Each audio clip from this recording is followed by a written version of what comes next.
for you guys.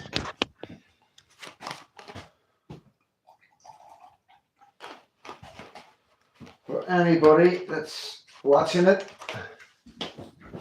that isn't live, you're just coming on now. I've always got to try and remember that, guys. That not everybody watches it exactly live, and some of you are on the live when I'm on the live, but you are maybe 10-15 minutes behind me.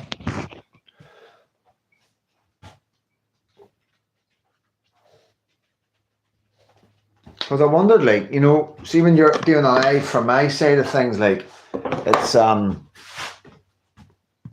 2 seconds.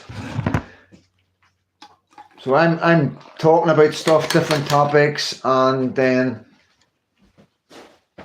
somebody will comment about something I spoke about maybe half an hour, 15 minutes before. And I've always wondered, but now I'm starting to work it out. I'm starting to work it all out now, like. Because I've seen other YouTubers come on a live and start a live, and it's not only when they first start doing lives, and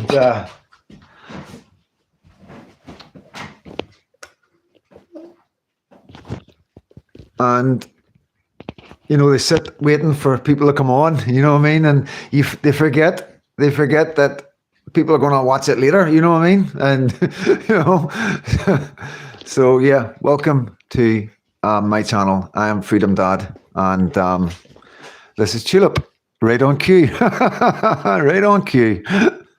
And Freedom Baby is away getting a massage. Actually, 4-month-old. So it's a wee massage class organised through the NHS, I think. I don't know. It's up at the health centre, so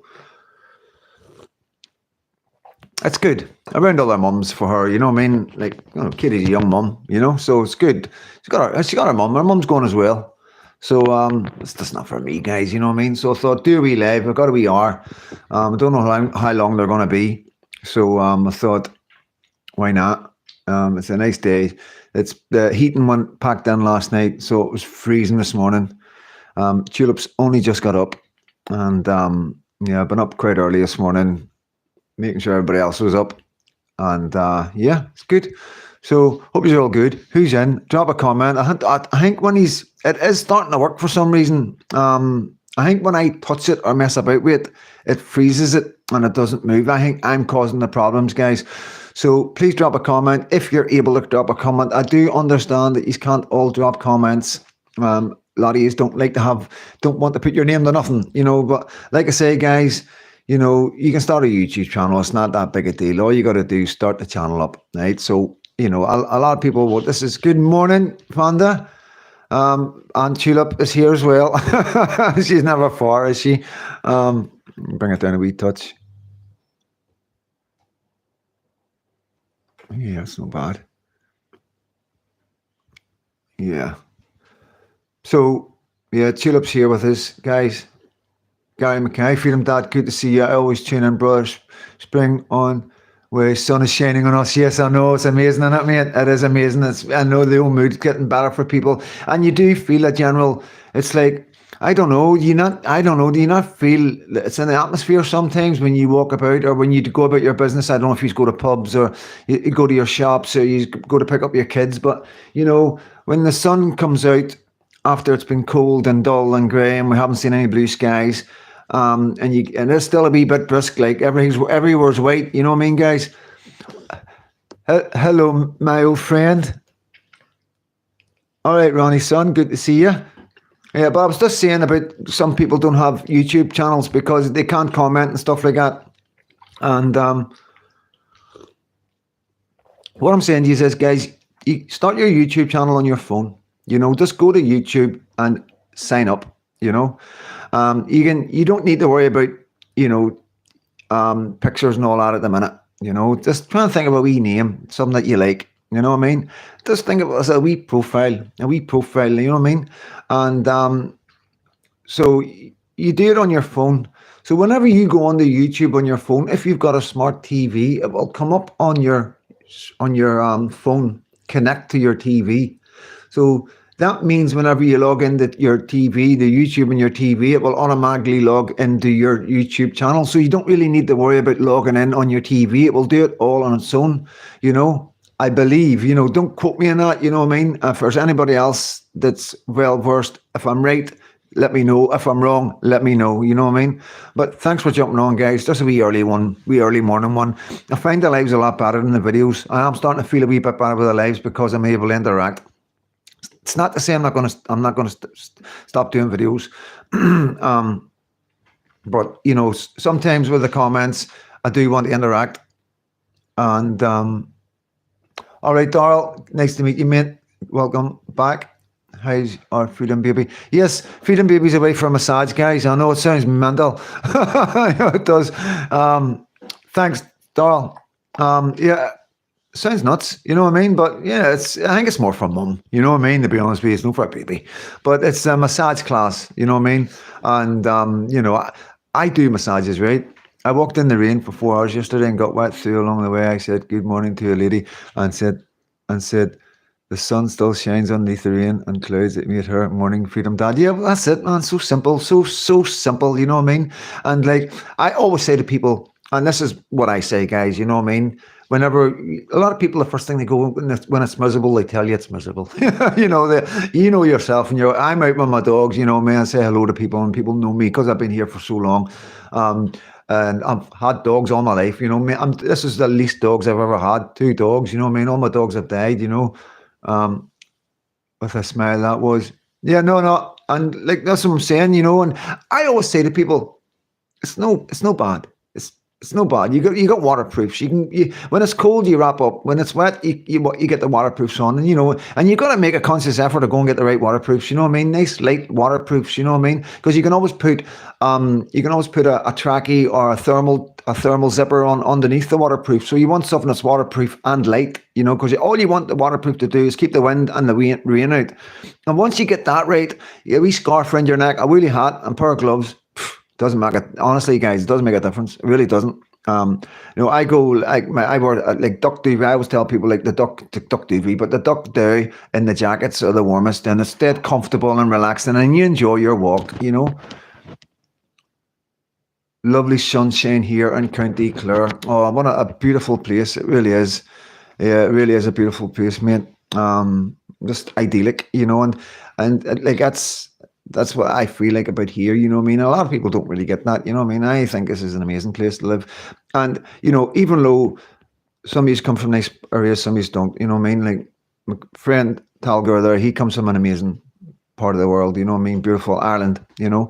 And absolutely beautiful where he is, very fortunate. And I know he thanks God all the time. He's not one of them men that just takes everything for granted and has went through life hurting people and taking off people and, you know, ripping people off, you know, like most people that do well in life or do okay in life, you know, this is a genuine, really good man. And, you know, lives absolutely beautiful. But it's like when I say I think my place is beautiful, it's because it's, you know, everybody's different. So, you know, like yourself, mate, that's a bit secluded for me, but you know, you like that, that's perfect. You know what I mean? Whereas I like this is a wee bit secluded, but I've got a city a mile away and I'm right in between Glasgow and Edinburgh. It's perfect, you know what I mean?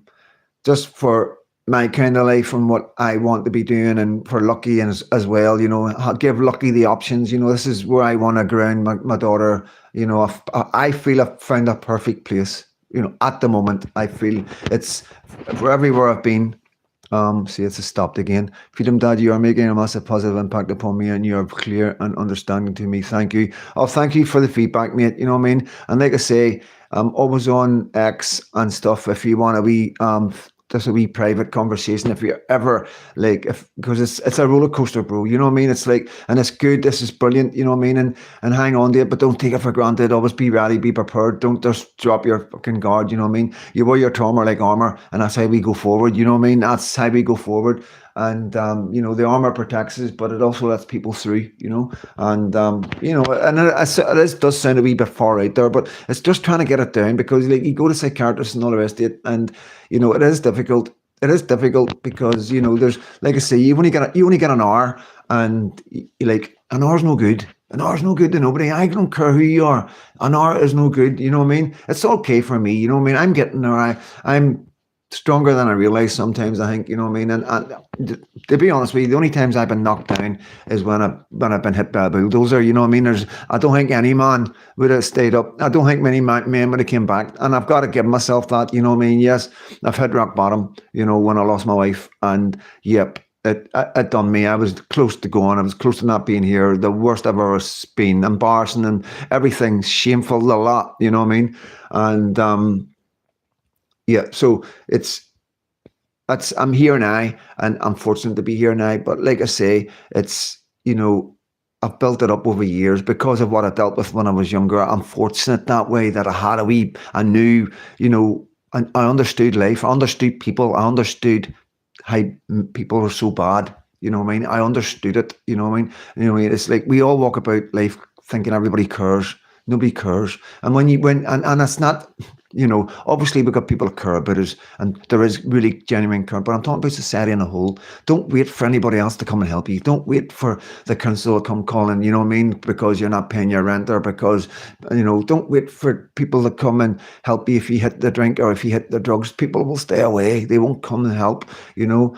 But the main thing is that it's not that they just don't care. It's they're indifferent. People have got other things going on in their lives. You are insignificant, no matter how big it is in your head, and no matter how much you think when you go out, everybody's stirring, everybody's talking. It's not like that.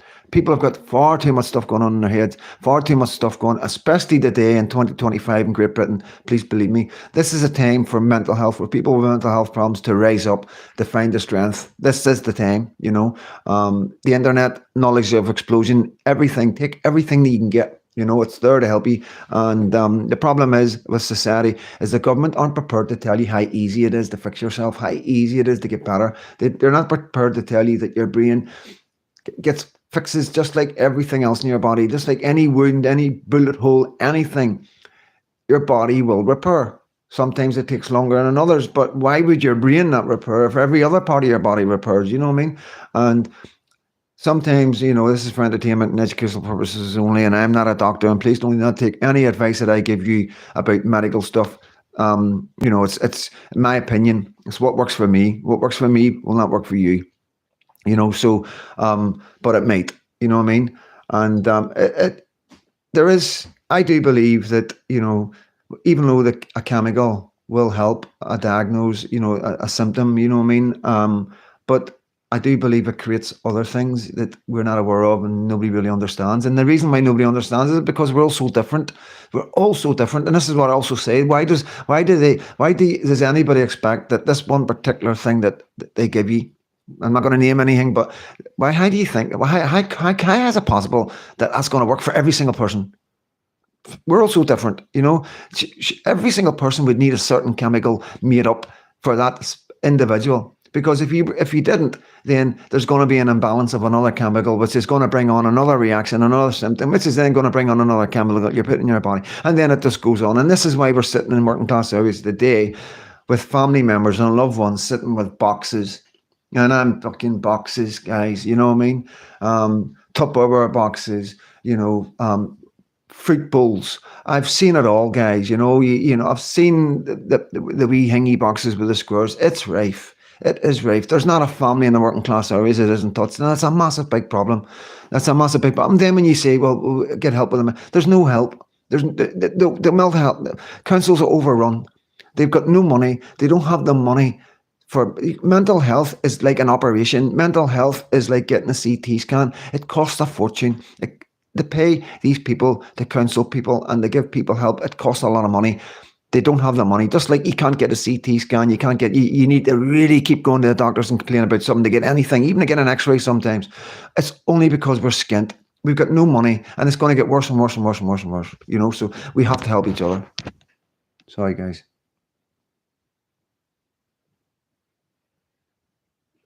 Mate, I seen Eddie there. Hello, Eddie. Welcome in. Good morning, you all. I've got pods and listening at the minute because prepping ceiling. Oh, mate, I've got a ceiling to do. I don't know what to do with it. Like, it's next door. It's got wood chip on the ceiling. You know, it might come down because it's been up for so long. You know, it might just fucking rip down. You know what I mean? But it's a big job. Like, well, Ferry, good morning. Good to see you. Yeah, like I say, guys, Katie, baby, and Granny are away to a massage class. You know, and I'll tell you, good morning, Cag. And I'll tell you straight, I'm disappointed. I'm disappointed because I am, like I say, I don't know what it is. I'm really good at massages, really, really good at massages. Um, and and I don't know if it's just because I've hit the gym so hard over the years in the jails, and like I know all my, I know, like I used to really, like I done a community sports leadership award when I was in England when I was 18. Well, I was around about 20 when I got it, when I got the award, and no, I was 21 because I was in Dartmoor when I finished it, and HMP Dartmoor, and yeah, that was like proper PT, and I used to take other prisoners for the gym. Basically, the screws were just wanting to fucking a couple of hours off, and they were like, right, this is part of your thingy. Yeah, I want you to take this next class and put them through a dirty dozen and all that. And I loved it, you know what I mean? So obviously we learned all about body parts and what exercises for what part of the bicep, tricep, you know, the shoulders, the traps, the lats, the quads, you know what I mean? So I know where all the muscle groups are, you know? So you know, and all her wee muscles are there. They really are. She's got her wee muscles going down the side of her spine. She's got her back muscles. She's got her shoulders, because she's arching and all that. She's got wee biceps, her wee legs, her wee thighs, and her quads, man. Amazing. And her wee calves. And you're just going like that with your thumb. And I see the difference. She just relaxes and loves it. And I go through every bit of it, every bit. Don't miss a muscle, guys. You know what I mean? And then after it, she's just kicking her legs, and you can see what she's getting from it. So I've done that a couple of times in front of them, you know, to make sure they know who the pro is, you know what I mean? Because I was like, I'm going, and I'm telling you now, I'm going to just say, listen, I was kidding on. I was going to go and say, right, listen, to the instructor, I believe that I'm better than you, so I'll take the class, and if you think it's wrong, blah, no, just for a laugh, her mom was like, oh no, you know what I mean? And, don't you do it. Like, I'm not even going. But yes, it's a bit of fun. But no, it's good. Katie will meet other mums, you know what I mean? Because she's a young mum, you know what I mean? She's a first-time mum, just like I'm a first-time dad, you know what I mean? And yeah, so I've got a wee R too, you know what I mean? I thought, how about we live? I've done a wee video, and so I'm going to do the thingies. Let me catch up. All right, John, I just seen you there.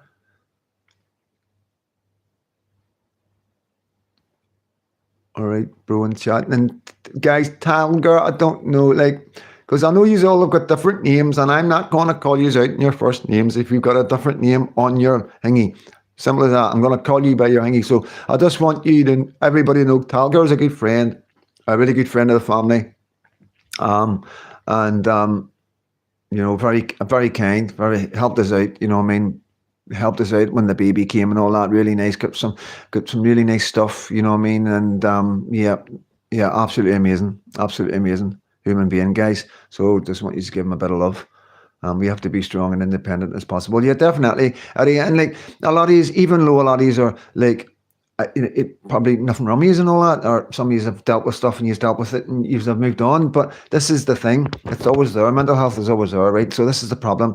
So, and this is what I try to get people to understand, it's trauma. And when you hear about complex PTSD, it's like basically what they're talking about, it's layered trauma. So when you go through life and you deal with something really bad, and then something else really bad happens to you, and something else really bad happens to you, and that could be like, for example, you could be abused as a child, and then go into the army, you know, or you could be abused as a child, one trauma, go through school bullied, two trauma, join the army, go to war, third trauma, get married, your wife dies, fourth trauma. That's complex PTSD.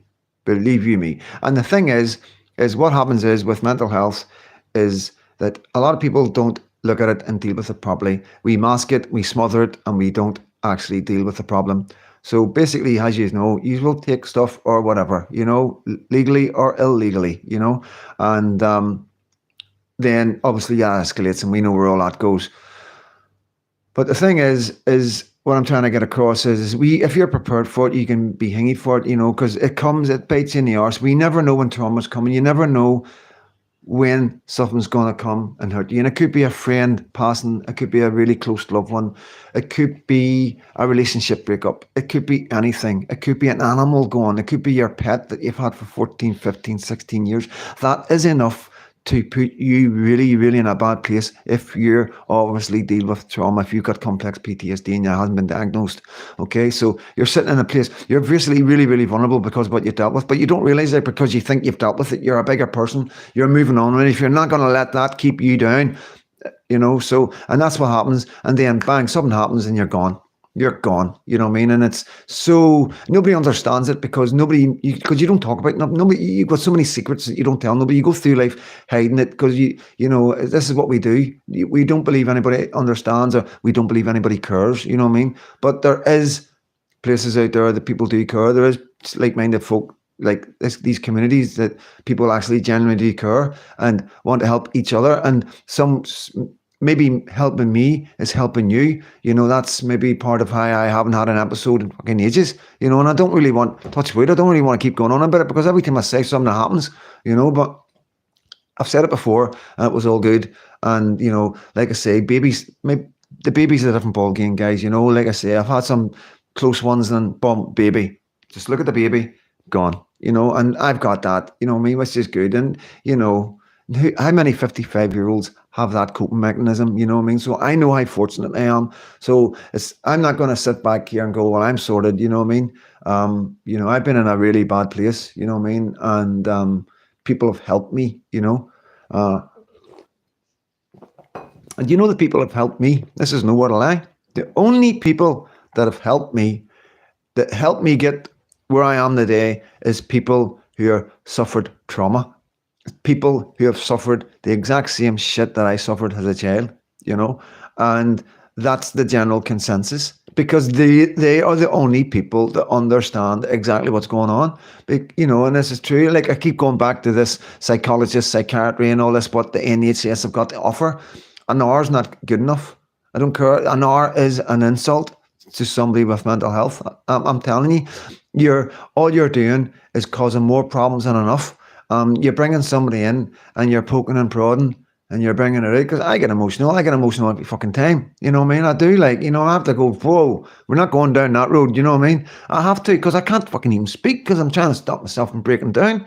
And so you've got that. You're coming out of it with that. You know what I mean? And digging up all sorts of stuff that you're trying to eat. And it is good to talk about it. I'm not saying it's not the right way to go. I'm telling you, if you're going to do that to a human being, at least give them the 2 or 3 hours. You give them whatever they need, but that's never going to happen because it costs too much money. It costs too much money. They can't afford to give you 2-3 hours a go. They can just about afford to give somebody an hour, every couple of weeks, you know what I mean? And, it's nothing to do with the psychologist. It's not their fault. It's the government. It's the councils. It's the attitude towards mental health. It's the attitude towards us.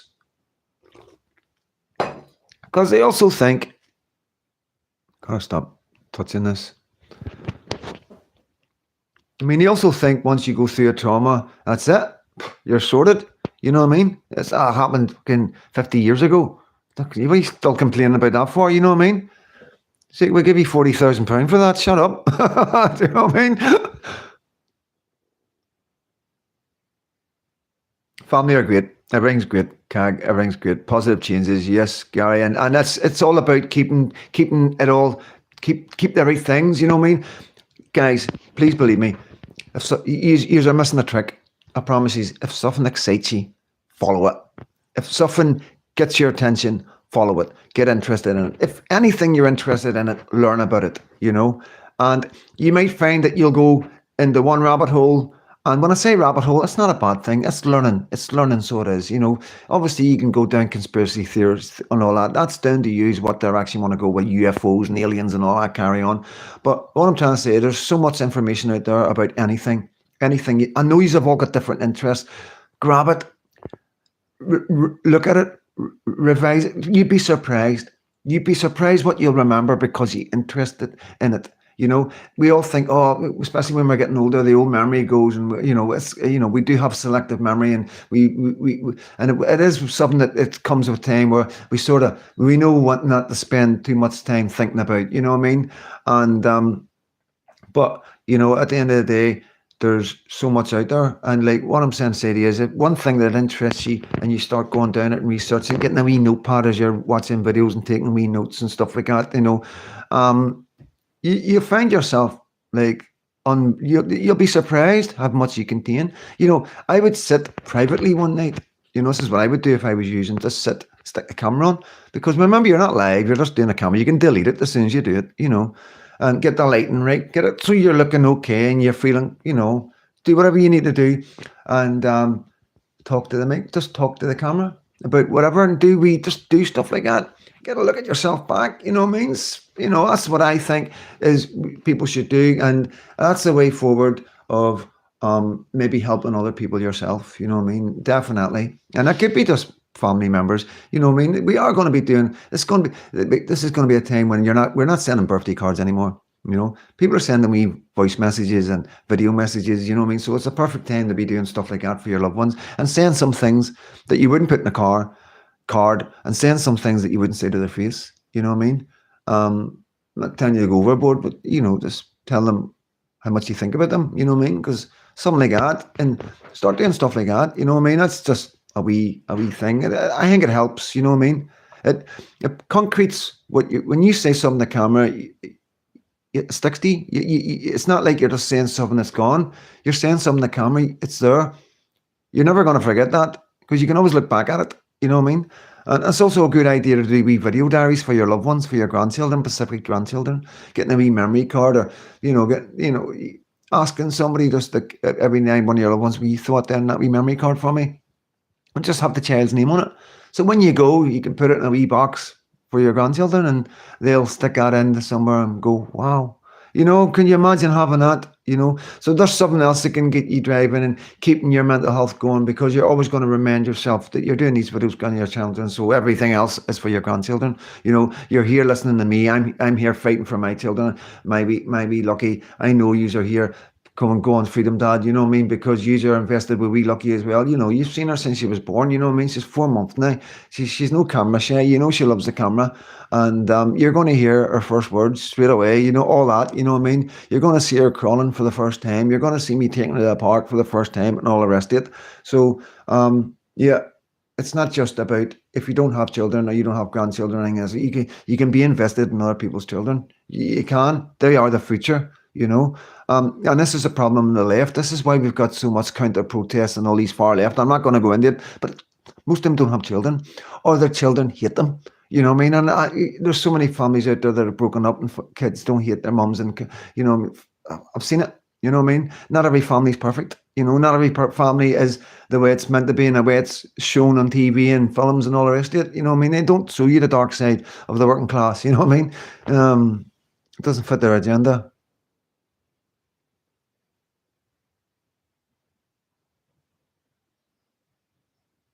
Hello, John. Good to see you. Yeah, I'll send you a wee message, mate. I don't know. I want to. I've got a couple of thingies in my head, but I have to be careful. I have to be careful. You know what I mean?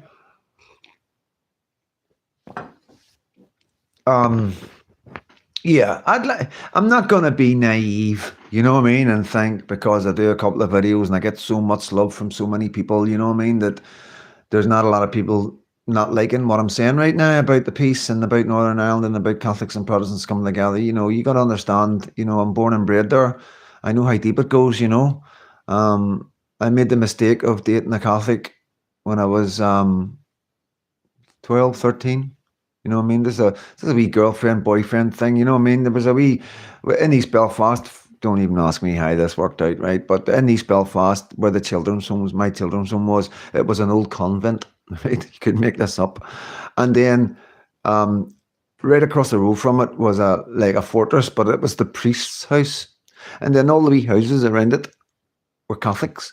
And this was in the middle of a loyalist, hardcore area, honestly, and but right next to it was a police station. Okay, by fucking Willowfield police station. So my children's home was at the back of the police station, facing the priest's house. You know, next to these Catholic streets.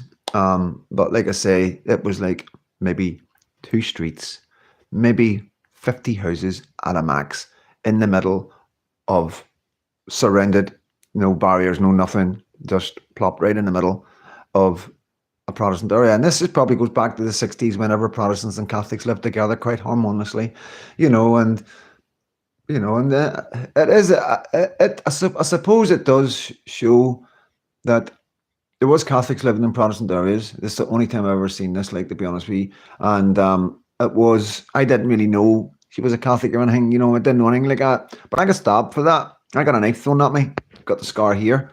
And that was that, you know, I learned a lesson, you know what I mean? But, you know, at the end of the day, it's a very dangerous place, Northern Ireland. And even though the majority are wanting peace, and the majority's getting bigger and bigger and bigger, and the hardliners on both sides, Republicans and Protestant loyalists, it's getting smaller and smaller. I can see what's happening with my own eyes. What's the decline in certain things, and I'm not going to say it because I don't even like talking about it. Because I'm still who I am, guys. I'm still a Protestant. You know what I mean? I'm still an Ulster man. You know, there's no two ways about that. I'm not shedding all that. You know what I mean? You wouldn't want me to do that. You know what I mean? I am who I am, but I want to go through peacefully. I want to find solutions. You know what I mean? I want to come together. I want us to be brothers and sisters again, like we used to be, like one Christian unit. You know what I mean? And it's difficult being a Protestant coming from Northern Ireland, wanting that. You know, it really is. Like, and it comes with its own problems. But like I say, it is getting smaller and smaller. This, you know, the hardliners, the extremists are getting smaller, and I think, you know, as the older ones die away and the younger ones, you know, it will get even smaller, you know, it will get smaller overnight, you know what I mean? And I hope to go forward in a way where we can respect each other and each other's traditions. We can respect the dead of each other and not let it get in between. My future for Northern Ireland is Catholics remembering their dead, IRA men, INLA men, IPLO men, loyalists remembering their dead, UVF, UDA, YCB, LVF, PF, UDA, UFF, remembering all their dead, you know what I mean? If that's what they want, then just like any conflict and any war, you know, we remember our dead. And if we need to have a silence for each twice a year, every year, you know, where we both take part and that's each other's silence, and show that, you know what I mean, where we have a memorial in the city centre for each other's, you know what I mean? There's lots of big steps needing to take. It's far out there right now and it sounds absolutely crazy, but that's the vision I have. I have a vision of men and women standing together, remembering their ancestors, their fathers, their grandfathers, who fought and died in the Troubles in Northern Ireland. I'm talking about, these are the kids and the grandchildren of these men, you know, who have been born and bred in the peace. They don't know a conflict. They don't know, you know, they know the tribal stuff and the fighting and the rioting on the streets, you know what I mean? But they don't know the actual, the death and the destruction that was in Northern Ireland, the security, how things changed, you know, and I think because they don't know that, I think they're going to be able to see how insignificant it all is when they're faced with the adversity of what we're faced with today. It changes things a wee bit, guys. And I think our younger ones will be in a situation where it's going to be a lot more dominant to them, because it's going to be, by them, we're talking 10, 15, 20 years time. That's what I'm talking, you know, for a proper peace in Northern Ireland.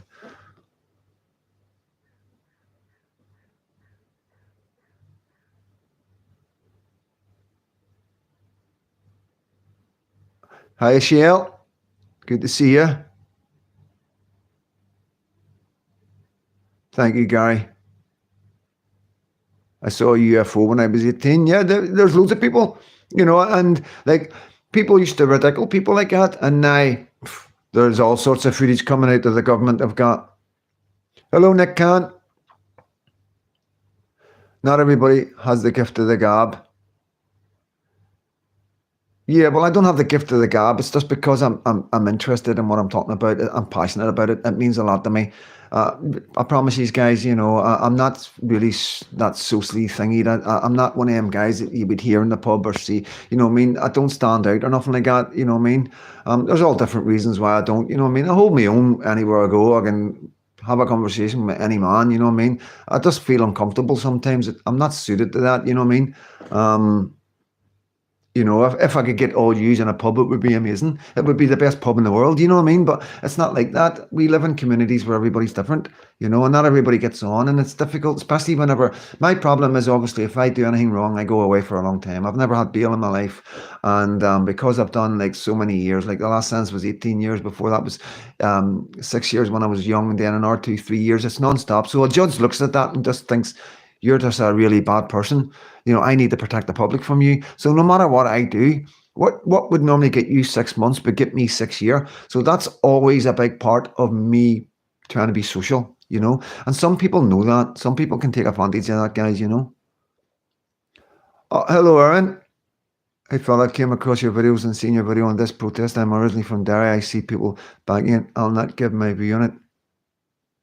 You are allowed to give your view, mate. This is what it's all about. It's about having dialogue. It's about having respectful dialogue and just everybody understanding everybody's point of view. Because nobody understands anything unless people understand each other. We're not going to go anywhere unless people talk.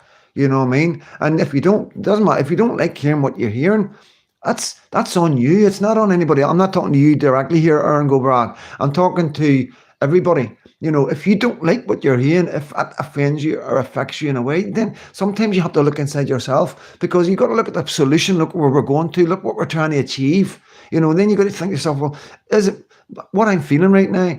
Does that really, in comparison of what we're trying to gain, is it? You understand what I'm saying? You know what I mean? So yeah, I definitely, my platform is for everybody to come on. I will interview anybody that's got a difference of opinion or thinks I'm saying something wrong or thinks I should be saying something different. Then I'm prepared to sit down and talk to any person. 110%. I'm here to learn. I'm not here to fight anybody or argue with anybody. I'm here to learn, and learning is finding out what other people think and what their opinion and why they think the way they think. Talger, you've had a long, hard road, Freedomdad, and came out the other side, bro. Now you're doing these videos and it's helping others. It's helping me, mate, as well. It's definitely both ways. Like, greetings from Dublin and looking forward to attending the upcoming march in the Belfast City or Derry. Yep, 100%. Well, good. Happy days. Well done, Nick. Giovanni, good to see you, mate. Hi, fella. Everyone see what happened to Funky Pepper last night. Scurry. No, what happened to Funky Pepper? We're thinking of going up to Belfast on the 23rd. We need to stick together. Yes, 100%. Yes. In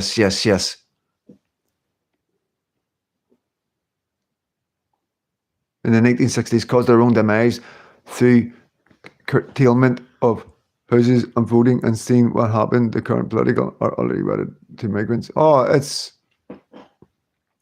There's so many fingers of blame that can be pointed, but the good thing about it is everybody's to blame. It's not just one particular side. You know what I mean? Yeah. All right, the British government. You know what I mean? But I can justify the British government. I can, and maybe that's because of me coming from Belfast. But I try to look at things logically, and I do, like Aaron go brag to you, bro. I do understand the problem. I understand Ireland belongs to Ireland. You know what I mean? I understand that. I understand from an Irishman's point of view that the Union do not have any right in Ireland. I get that. But, this is something that happened a long time ago, and the people in Ireland aren't responsible for it. Yes, the government at the minute are the ones that are stopping you getting the United Ireland, but it's also down to the people.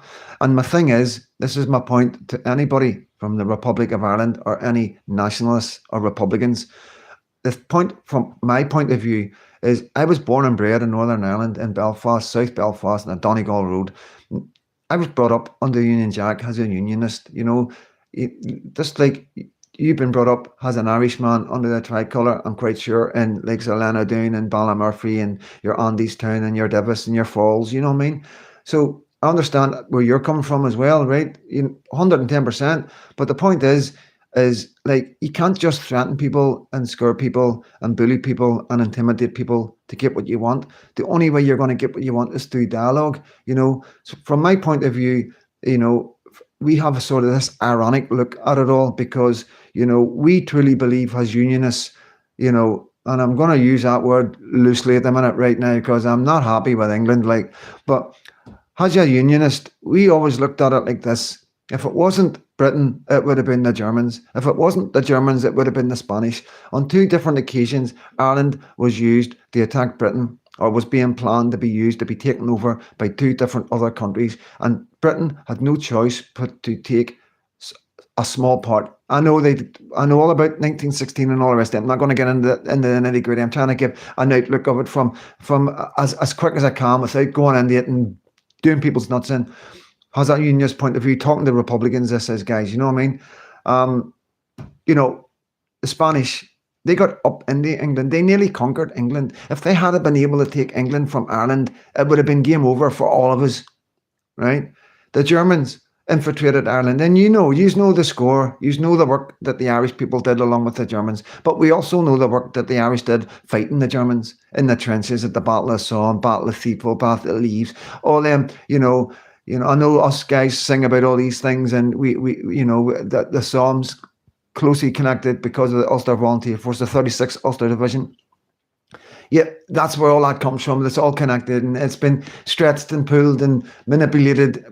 And that's a terrorist organisation. I get all that. We understand all this, but the main thing is when you're fighting us and telling us that this belongs to you, you've got to understand what we see as well as we see it, and that's some of the driving points, some of the things we need to talk about, some of the things that maybe as a Republican, you maybe need to understand a wee bit more. And it's not fair that you only go back. It's like the same with the Scottish. They only go back so far in history and then they stop.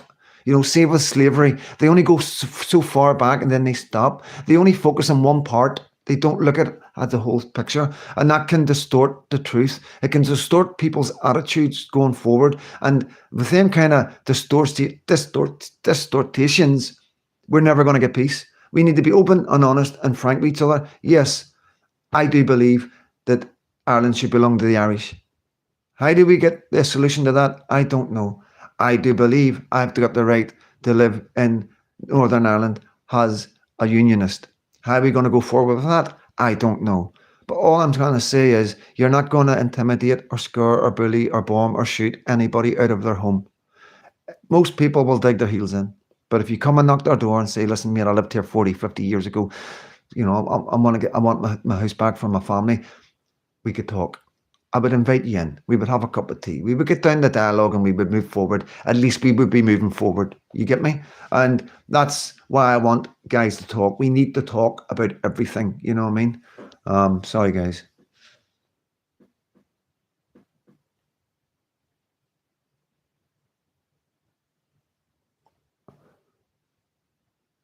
Guys arrested, banned on social media for 4 months.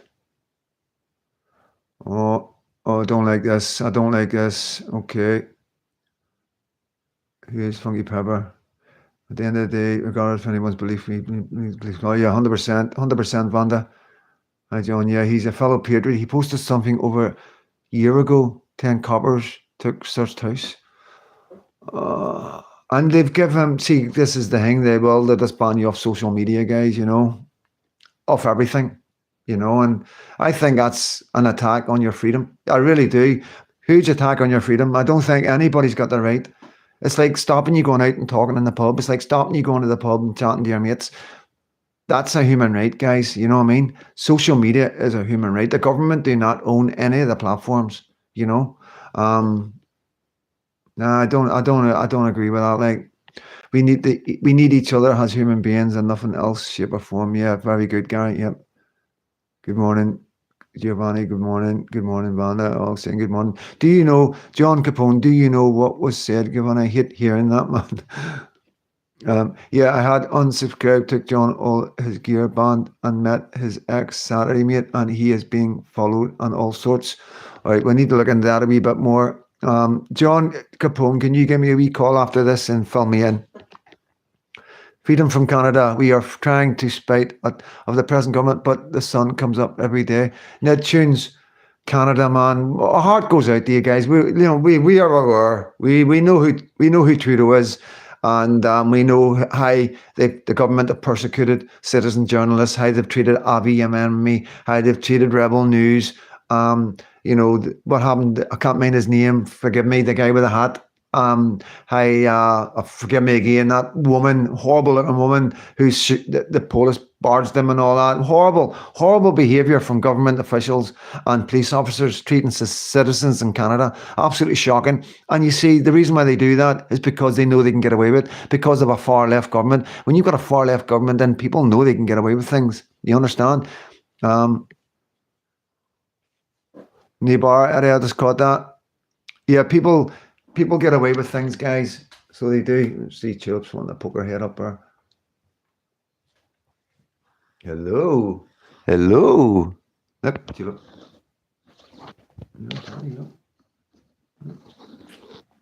Wee soul, man. She didn't like the cold. She did not like the heating being off. The heating was off last night, guys. Don't know what was going on. The heating wouldn't come on. It was freezing.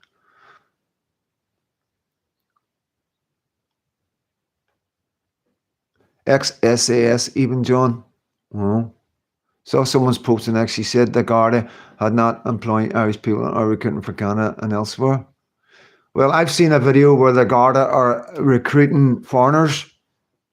The problem is when I see these videos, I'm seeing them on really good YouTubers, and I've told you about these YouTubers, so I expect you're seeing them too. So I don't want to be bringing stuff that you are already watching. You know what I mean? I might still start doing it. I imagine you've seen the video where the Garda are talking to all the foreigners, telling them that the police isn't just for the Irish, it's for yous as well, and we're looking for people like yous to join. No way. Nah, Giovanni. No way. Surely not. Surely not. That wouldn't surprise me 10 years' time, like.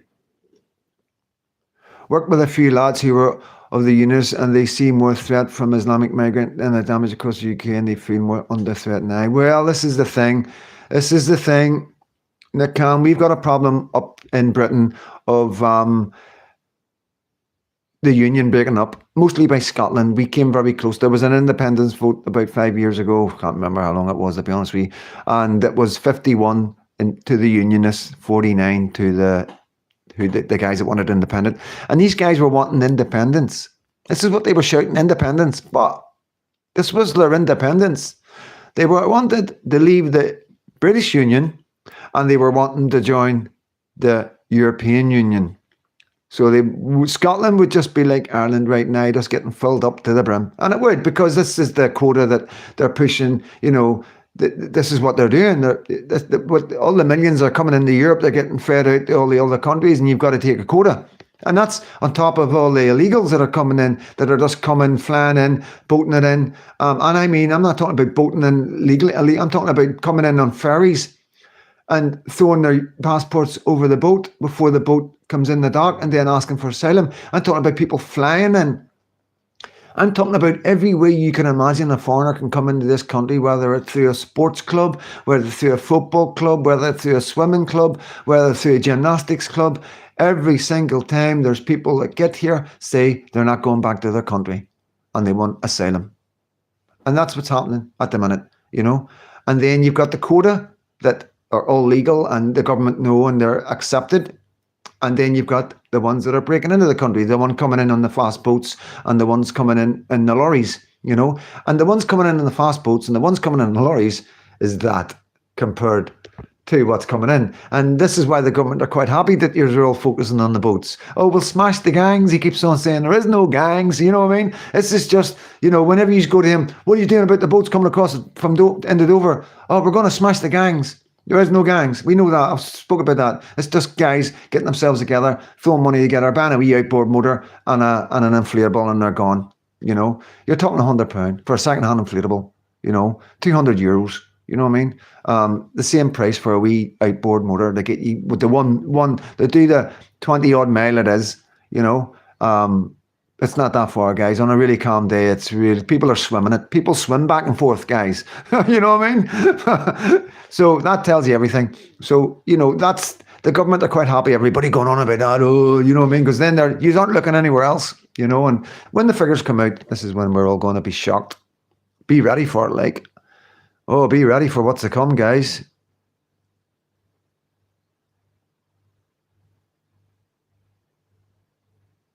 John, just a notification for this live, just there. Better late than never. I did send you a message, mate. You know what I mean? The Raga was offered the 32 countries if he helped the Alliance in World War II. He didn't want it. Yeah, so there's so much history. There's so much. And it all needs to be looked at, you know, because the Loyalists and the Republicans are very good of just giving out enough information. You know, both sides are as bad as each other for it, you know what I mean? And, but you know, the truth is, guys, when your loved ones are looking back, right? When your loved ones are looking back, when they get your laptops or your old phones and they're looking through it, they're going to see that you're on the right side of history. You know, there's no two ways about it. You know what I mean? It is. They're going to see you were following Freedom Dad and Paul Thorpe and Mayor Tussey and Tommy Robinson and, you know, and Paz and Gubver and all, you know, I don't hate naming because I always forget names, and the Lorder, the British Lorder, I can always keep forgetting him, and I don't like, because he is my favourite right now. I haven't seen a video from him in a while. Hope he's all right.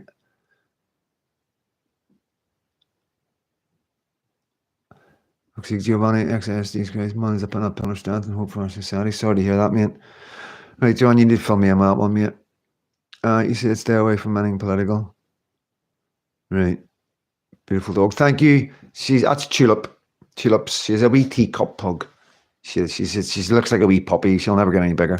But she thinks whatever dog she's looking at, she thinks she's that dog. Like, dogs don't know what they look like. A dog doesn't look in the mirror and go, "Oh, that's me." Even though it might know it's reflection, but they don't have that. You know, a dog genuine. When you see wee dogs barking at other dogs, and when you see dogs just going for it, and you go, "Fucking hell, man, dog's 10 times the size." It's because the wee dog doesn't really know. It knows it's looking up, but it doesn't understand. You know, I don't think they have that thing. You know what I mean? I truly believe that another dog just thinks it is what it sees, you know. And if it's a Rottweiler, it's a Rottweiler. Come on, let's have it. That's what she's like. If it's an Alsatian, I'm an Alsatian. Come on. That's what she is like. I swear to God, man. She's a nightmare. Absolute nightmare. I keep telling my mates that, man, because they've all got big dogs and all that, you know what I mean? And I'm like, okay, my dog could kill your dog. I'm like, what? I'm like, my dog would kill your dog. And they're just laughing, and I go, I would choke it to death. As their dog ate my dog. She would get stuck in their throat, trust me. That's what killed the referendum. I had to defrost the car at 8 o'clock. Yeah, we still got a bit of ice on the roofs. Thank you, Bernka. Thank you, Bernka. Defund the SNP. Yeah, the SNP have let Scotland down, you know, but you see the SNP, you know, I don't like the way they work. It's not nice the way they target, like, people. I do believe, I'm sorry to say, some people that are stuck in the past and going about Braveheart and hate the English and, you know, fucking just keep thinking about stuff that happened hundreds of years ago. I do believe it's something to do with mental health. I really do. And I think these governments are guilty of bringing that out, you know, bringing that hatred out, you know, because I just can't get my head around it. Why you would feel you would need to hate some poor soul in England because William the Wallace was hung, drawn, and quartered, you know, like hundreds of years ago. What has it got to do with any man alive today? You know, why is it even getting brought up in any political argument? Why is it getting brought up to try and split the union up? It's mental. It's absolutely far out there. And, you know, it's not reality. It's not society. It's nothing to do with what life's about. And while they're concentrating on all that nonsense, they're no dealing with what needs to be dealt with. They're no looking in the direction they need to look. They're too busy looking behind them.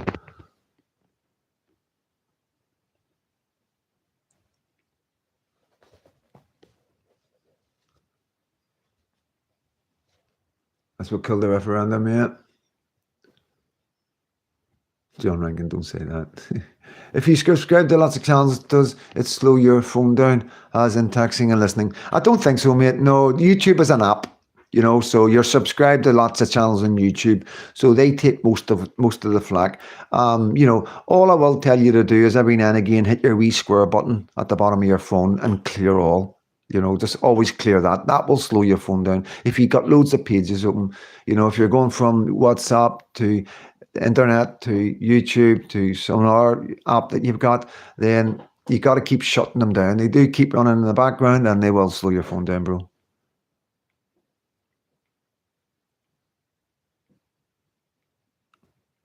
There was over 200 NGOs in the Republic of Ireland getting taxes. Yeah. That's common thread now. We're starting to see what we're seeing with America, Nick Khan. We're starting to see that now. People are starting to look at Britain, starting to look at Ireland. Lots of things are coming out now, so they are. France needs to be held accountable. France, yeah, definitely. France, but at the same time, guys, it's our government.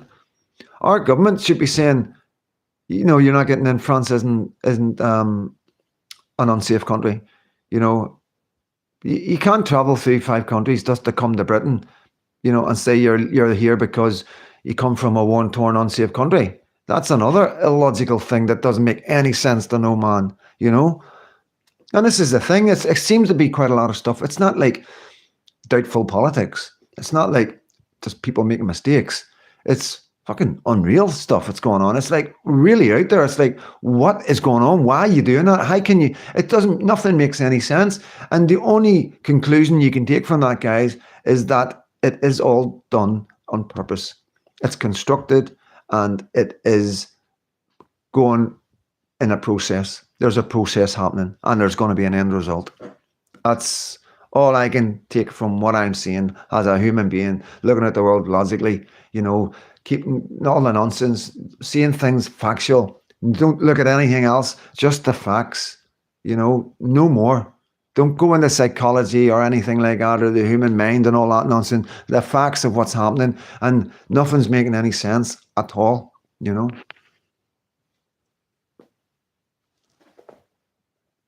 No, I know that, mate. No, I know that. I'm sorry, mate. I know that. I'm just saying that's what I do. I send you messages. If I can, I'll send you a message. Like I say, I'm not going to go on about it, but buy me a coffee. I do the email and that. I try my best, guys. You know what I mean? And I was just bringing that up, bro. I know. I've noticed. Will the Irish come together for this? Will the Irish come together for this, sir? I do think so, George. Yes. I do think we're going to see Irish men and women from both sides of the communities coming together, but we might see some kickback from the hardliners. And I do think what worries me is that these hardliners, and this is going to be a wee bit of a shock to people, but I think right now the hardliners on both sides will be communicating with each other. And, you know, I know what's coming. I know what direction the resistance is going to come. It's going to come in the guise of Palestine right now. They're going to use them for their own cause, both sides. I'm telling you, they need these peace rallies disrupted. That's what they need to do. Now, they can't do them themselves. The power multis, the loyalist power multis, can't go up against these kind of numbers. The people. You can't go up against people calling for peace. And the Republicans are the same. They can't go up. They can't do it. It's impossible. So the only option they've got is to use the Palestinians and the backing and the support that they've got. And they're going to go against its anti-immigration. They're wanting to use all out, and, you know, they're all anti-Muslim and all the rest of it. And that's going to drive these other ones out on the street. And you're probably going to get people bussed in from different areas and people coming from all other places, the far left. The trade unions, the organisations, the charities like End Racism and all the rest of it will be bussing people in, and they will be doing everything they can as usual. They'll be making the placards. They'll spend thousands upon thousands on the counter rally. I'm hoping I'm wrong, but we'll see. We will see. But let's see how many people come out against our young men and women who are protesting about the irregular immigration being pushed into the communities and villages around Ireland. Let's see how many people come out against that. Let's have a look at these people. Let's start paying close attention, proper close attention to these people. And we'll go forward like that, and we'll let them know we're watching. We're wanting to know who they are. We'll get citizen journalists in there. We'll start asking questions. We'll start finding out what their psychology is behind their reasoning for being here. Why they feel for some reason that the protection of our children isn't warranted. Why they feel for some reason that it's acceptable that hundreds, if not thousands, of children are being affected by irregular immigration. The evidence is there, unfortunately. And it's an unfortunate thing to say that, because there is amazing immigrants that come over here and integrate and live with us, and they are amazing people, absolutely amazing, beautiful human beings. I hope to bring one soon. Hope to bring one to the platform to let you meet this person, because I don't want anything getting lost in what we're pushing, because it is so difficult. It is so difficult, you know what I mean? Because not everybody's the same. Not every loyalist is the same, not every Republican is the same, and not every immigrant or refugee or Muslim is the same. And there's bad eggs in every single community, and that's part of who we are. That's how we go forward. That's why people listen to us. That's why we're able to talk, because we recognize these things. We understand the beauty and the love in human beings, and not everybody's cruel and bad. But the problem is we've got some really evil, bad men coming into this country. And I'm going to say it again, I would rather have 10 innocent men deported rather than allow one bad man to do harm to one of our children. And I'm sorry, but I can't find any other way to protect our children. There's no other way, unless they start doing lie detector tests or doing some sort of test where they, some sort of chip they can put in, they can find out if you're genuinely, truly good and pure, because these people are being pushed out of their own countries because they're bad, because their own countries don't want them. Some of these men are being pushed out of prison and sent here, and they are they're taking the place of men and women who are genuinely needing our refuge, women who are being persecuted, children who are being persecuted all around the world who genuinely need our refuge. And we're full. We're so full right now. And, the only way, I know Nigel Farage says one in, one out, but, we need to take stock. We either need to stop sending billions and billions all around the world, or we need to stop immigration completely, until we find out exactly who we've got in the country, why they're here, and what they're taking from us. And then we need to go forward then and reevaluate everything and start afresh, And while we're doing that, we're putting the British people and the British children first, always. And that's Muslims, and that's blacks, and that's all sorts of people that are here that are proud to be British, that love our culture, that celebrate our Christmas, that their schools, that the children interact with our children. They don't expect us to change for them. They don't expect our nativity to disappear. They don't expect our Christmas trees to look like some sort of this crazy design, nothing that resembles Christmas. They don't expect us to stop saying Merry Christmas. There is loads of Muslims and immigrants out there that are like that, but we need to protect our kids. We need to protect my Lucky. I need to protect my Lucky. I'm sorry. I'm sorry that some people find it offensive. I'm sorry if it hurts some people's feelings, but there's nothing I can do about that. I'm not changing,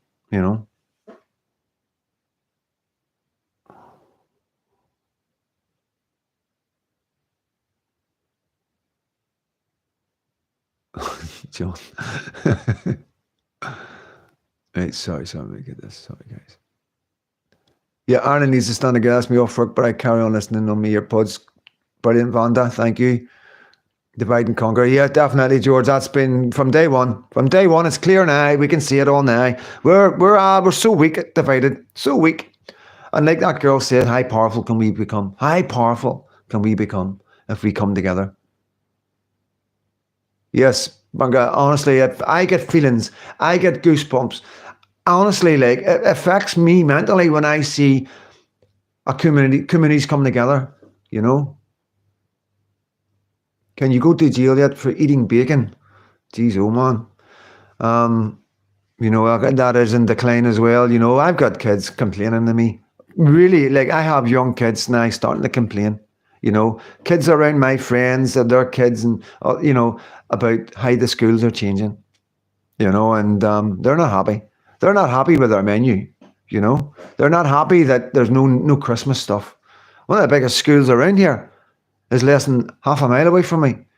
You know, all my friends, all my kids that I've seen growing up since a baby, you know, they called me, I'm not going to go any, they called me Gypsy Mark. You know, I'm not fucking here to fucking, you all know who I am, you know what I mean? I'm a Clydesdale bank robber, for fuck's sake.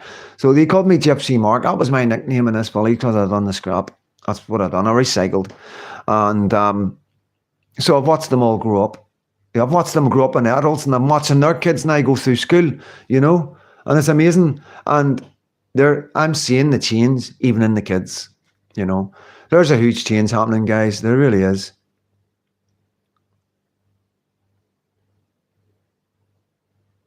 Done by design. If you see them coming, eat the evidence.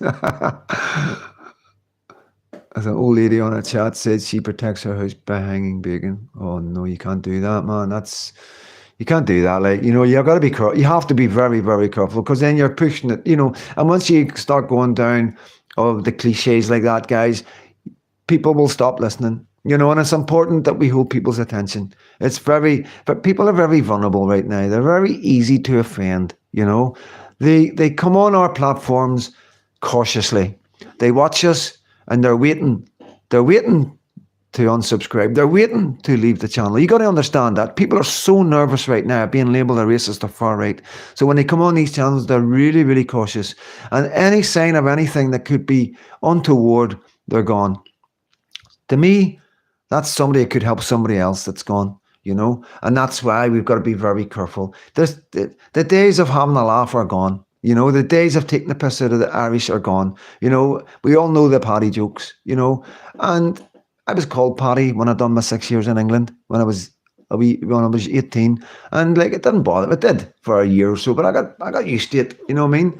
That's just the way I was brought up. But what I'm trying to say is, there's no hilarity anymore. We live in a woke society where the slightest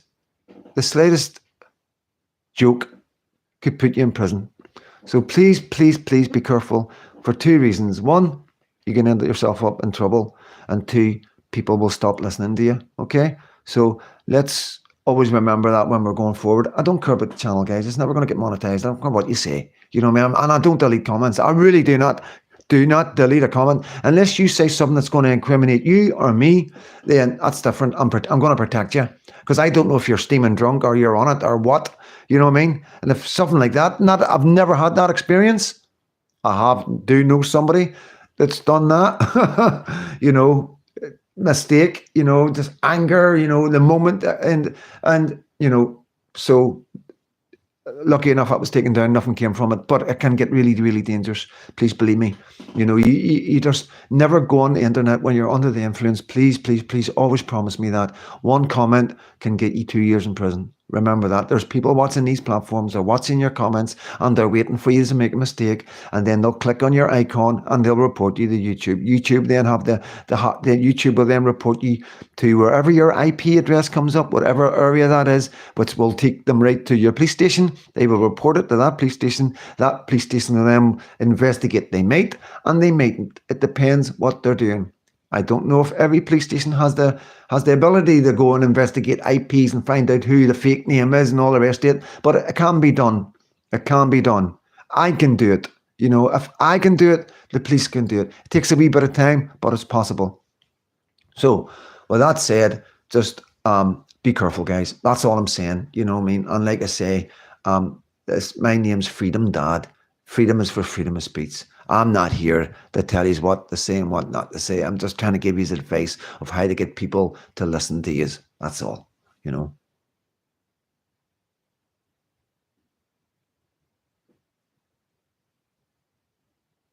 Oh, hi, Tony. We're paying them to breed with millions coming to the West. Their population are still going through the roof. Yeah, and that's, Tony, like, we don't even know the numbers, mate. We do not know the numbers, you know.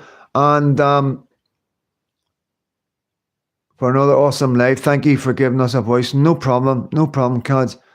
Hardliners power base and under threat, and any trouble cause backlash. Far left with the usual suspects from trade unions. Yes, Antifa. Yep. 100% they can. Get t-shirts with the guru on it. Can't touch you. Oh, I've got an idea. I think I've got it on. So this is one of my. I've done a bit of work for these guys. So it's FO Media, right? So I'm still with them. They're still good friends, you know what I mean? And so this is just between us. I was thinking about going to some of these thingies and going in on the left and saying it's fascist out media. You know what I mean? It actually stands for fuck off media. You know what I mean? Scousers, man, they're mental. You know, they're nuts. But yeah, we're thinking of all things right now. Yeah, so Tony, the problem is right now the government aren't giving the figures, and that's really concerning. You know, everybody's focusing on the boats and nobody's focusing on the real illegal immigration. Well, when I say illegal, you know, irregular, it's people just coming here legally, flying, boating it, whatever, you know, and then going, I'm staying. You know what I mean? And these are the numbers that we don't know. We're going on numbers right now by how many foreigners are claiming social benefits. We're getting some sort of figure there. You know what I mean? You need to do your own research, guys. Like I say, I've got a figure of 1.5 billion a month. Okay, a month going out on universal credit and adult disability, and I think it's a conservative figure. And it worries me. It really, really worries me whenever we're sitting with figures going from 2019. It worries me that if the government and people are saying there's 1 million came in, then I'm more or less to think it's probably 1.5 million, you know, and therefore you got all them numbers is going to put a strain, you know, the real strain that they're trying to hide on our services. Because when we see the numbers, anybody with intelligence is going to go, right, the country cannot sustain that. There's no two ways. Once the numbers come out, and this is why the numbers aren't coming out, because the Labour know they're done. I even think the King would go, that's enough. I am going to write to the King. When I get half an hour, I'll show you the letter that I write. And yeah, I've got it in my head. I know what I'm going to say. I'm going to plead to him. That's all I can do. As a unionist, as a man who's been following the royal family, dedicatedly loved them, the Queen, you know, and then yeah, I know Prince Andrew and all the rest of it, but you know, I was a royalist, guys. You know, I collect royal family stuff. That was one of my hobbies. It was something that I used to do for fun at markets. Used to buy all memorabilia, you know, and yeah. So I know what I'm going to say, and I do think this is a big problem. This is our problem. Our problem is that these people are coming and our government are saying they're here to stay. So therefore they're staying, but they're not integrating. They're not wanting to be part of us. They want us to change. They want us to change our road signs to Arabic. You know what I mean? I've got a tomato sauce around my mother-in-law's. It's got the Arabic underneath the tomato sauce bit. You know what I mean? They're wanting us to stop celebrating Christmas. They're wanting us to stop celebrating Christianity in schools. They're wanting their preachers arrested on the streets because it offends them. There's like, no, thank you. We don't want that. We were quite happy the way we were. We're quite happy with immigrants and refugees. We are surrounded by them, Polish, Russian, and Lithuanians. They're all here, Thais. They're all working. They're all getting on with life. They're all part of us. They play football with us. Their kids play football. We stand next to each other watching our kids. When I'm with my mates watching our kids playing football, I'm talking to foreigners. We're having a laugh. We're having a crack. When I'm working, doing stuff, when I was working and doing deliveries, delivering kitchens, it was all foreigners. You get to know all the joiners and the electricians and the plumbers, foreigners everywhere. Not all foreigners, but you know what I mean. There was no problem. Never an issue. Never an issue. It used to be a banter. We used to talk about football, Sparta Prague and all that, and all the Russians, you know what I mean? It was all about football, mostly with guys, and there was never any disrespect or anything different, you know what I mean? They spoke English. Some of them was broken English, but they tried their best. You understand? But this is not, it's not happening, guys. This is not happening. That's nuts to think that you're going to do that to our country, to our people, to our children. You know what I mean? That's mental. You know what I mean? That's the problem. That's it in a nutshell. We're not changing. We shouldn't have to change to suit people that we're helping. What? That's nuts. That's like bringing somebody, giving giving one of your mates your spare room, and the next thing he's putting all his stuff on your TV and making his own dinner, and like just taking over and expecting you to eat what he's wanting to eat and watch what he's wanting to watch. It's nuts. Crazy. Sorry, guys. Fucking Tony, man, you triggered me there. They have stopped getting AIDS tests. Okay, hell, man. This is dived. They stopped getting AIDS tests at the border as well. Yeah, mate, the AIDS pandemic went up 50%, guys. It's doubled. So it has because of irregular immigration. And that's facts. That's not hateful speech or misinformation. That's what the government are telling us.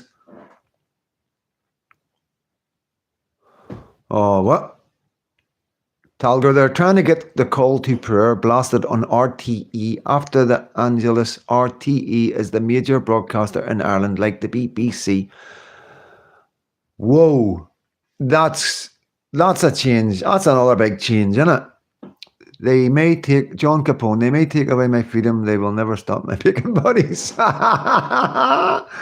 Oh, brilliant, brilliant, brilliant. Nettunes, your message retracted. That's not me, it's retracted that, by the way. So I always thought message retracted was you retracting it, you know?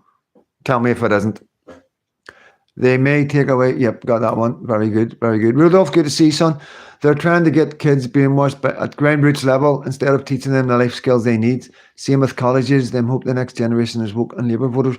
Yeah, they do spend a lot of time and concentration on our children. They really do, guys, and we need to pay attention to that as well. We really need to find out what's going on in the public schools, what our children are being taught, and what the aim of these teachings are. We need to look into that very, very deeply. For too long, parents have blindly sent their children into classrooms full with other children, expecting their children to get some sort of education. Like mental health, every child is different. Every single, all right, you might get wee groups of children that are similar, but every single child is different. Every single child needs to be taught differently. You know, and any child with ADHD or any problems, some of the things I had at school, concentrating and all the rest of it, you know, I had no chance. I couldn't understand nothing. And I was always embarrassed to ask the teacher to explain. And I sat there nodding away when I hadn't got a clue. And everybody else could do it, and I couldn't do it. And I could never understand why I couldn't do it, you know. And it was so difficult, you know, because I knew I wasn't stupid, you know what I mean? But I felt I was stupid. You know, there was nobody telling me that I wasn't being stupid. You know what I mean? And then all sorts of things came from that because I was already dealing with the trauma of losing my mother and the trauma of getting thrown in their children's home with loads of kids, wanting attention, wanting people to focus on me, and I was getting nothing, no love, nothing. And that was all coming out as well on top of all that. And there was nothing there for me. I used to get put into a classroom over break time and lunchtime to sit on my own away from the kids just because I had a skinhead till my hair grew back. That's what I got. That on top of everything else, you know what I mean? And they wonder why I spent most of my life in prison.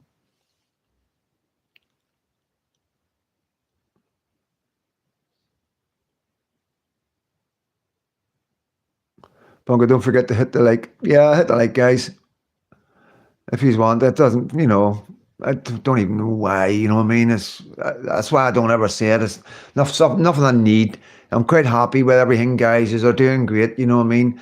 Mojo, I don't know if Mojo's got the same name here. He's shared it out on the Facebook, and I have had 150 to 200 new subscribers in 24 hours, guys. You know what I mean? So let's just calm down, everybody. Let's maybe not hit the like button. Letitia. Sorry. Hi, everyone. Welcome aboard. Sorry, not pronouncing your name for us. Really disrespectful. Social benefits going through the roof to foreigners, but natives are under thumb to justify their own payments. Oh no, yeah, I've got a message to. They want my bank details. You know what I mean? I've nothing to hide. You know what I mean, guys? Please believe me. We struggle. You know, and the only thing is to buy me a coffee, and I know I'm in my rights, and it's all went to Katie anyway. You know what I mean? And there's like all my bank statements are there. The money's gone to Katie. You know what I mean? So the only other money I've got coming and going, I'm paying Lee back. You know, for the cooker. And Lee, if you're listening, there's another 100 dropped a day, mate. So yeah. That's what it's about, helping each other out. Sorry, I didn't realise it with Northern Ireland. I'm Northern Ireland accent. Yeah, all good. No, it doesn't make a difference. It doesn't make a difference to me. You know, we live in the same island. You know what I mean? We're all Christians. You know, when there's no bigotry or division on this platform, honestly, absolutely none. You know, listen, at the end of the day, like when you say, we all bleed blood. Doesn't matter what religion you are, whether Muslim, Sikh, Jewish, whatever, Hindu, whatever, doesn't make a difference. If you're a good person, you're a good person. If you accept everybody for who you are and you don't expect anybody to change to suit you, you're welcome on my platform. Yeah, nobody does know the right figures. You're right, John Capone. Driving but listening. Well, keep your eyes on the road, bro. John Giles. Oh, I know, this is a big problem, so it is. Bernka, I'm going to touch on that in a wee second. Can you see the comments, John G? Hi, Shell. The South is being destroyed also, and now the government are recruiting at Moss. Vagarda. Yeah, I touched on that. That's right. There you go. There's evidence of it. There's evidence because I've seen the video, you know. Thank you for that.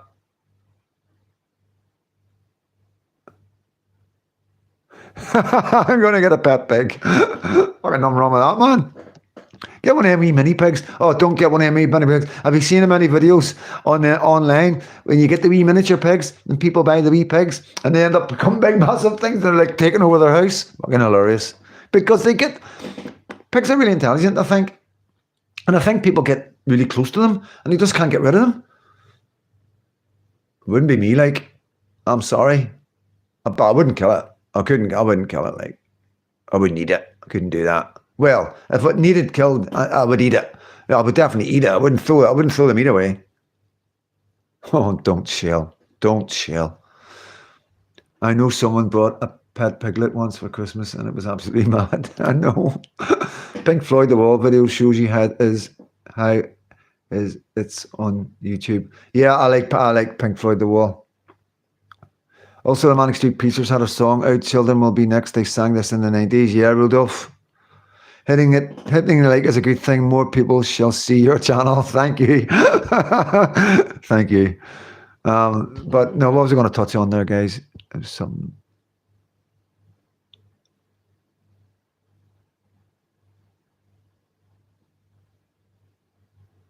Oh, these are so funny, like.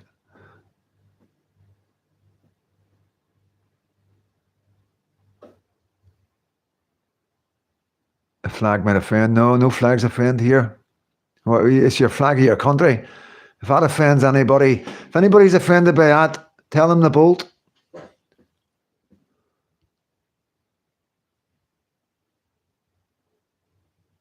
Oh, come on, guys. Any questions you want, just throw it out there. John's an atheist. You are an atheist, my bro. But we still love you. God still wants you. Never forget that. God's always waiting for you to come to him. Please believe me.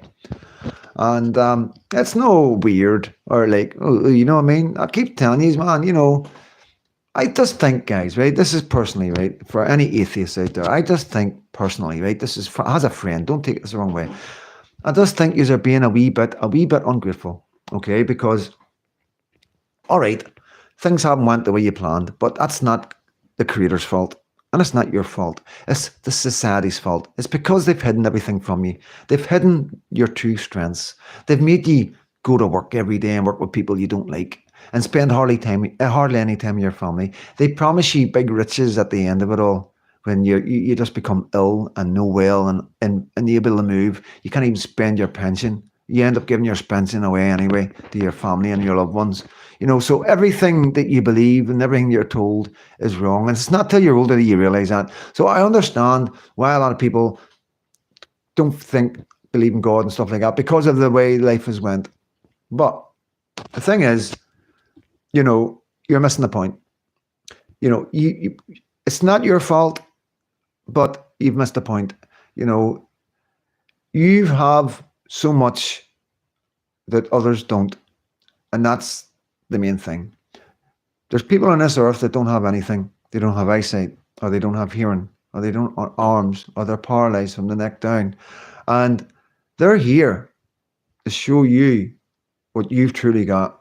Now, we understand, we are grateful of what we got. We can see, we can hear, we can move, we can laugh, we can joke, we can communicate, and we can do YouTube channels, right? There's so much we can do. It's fucking so far out there. The problem is you don't realize it. You don't realize your capabilities, right? That's a given. We all understand that now.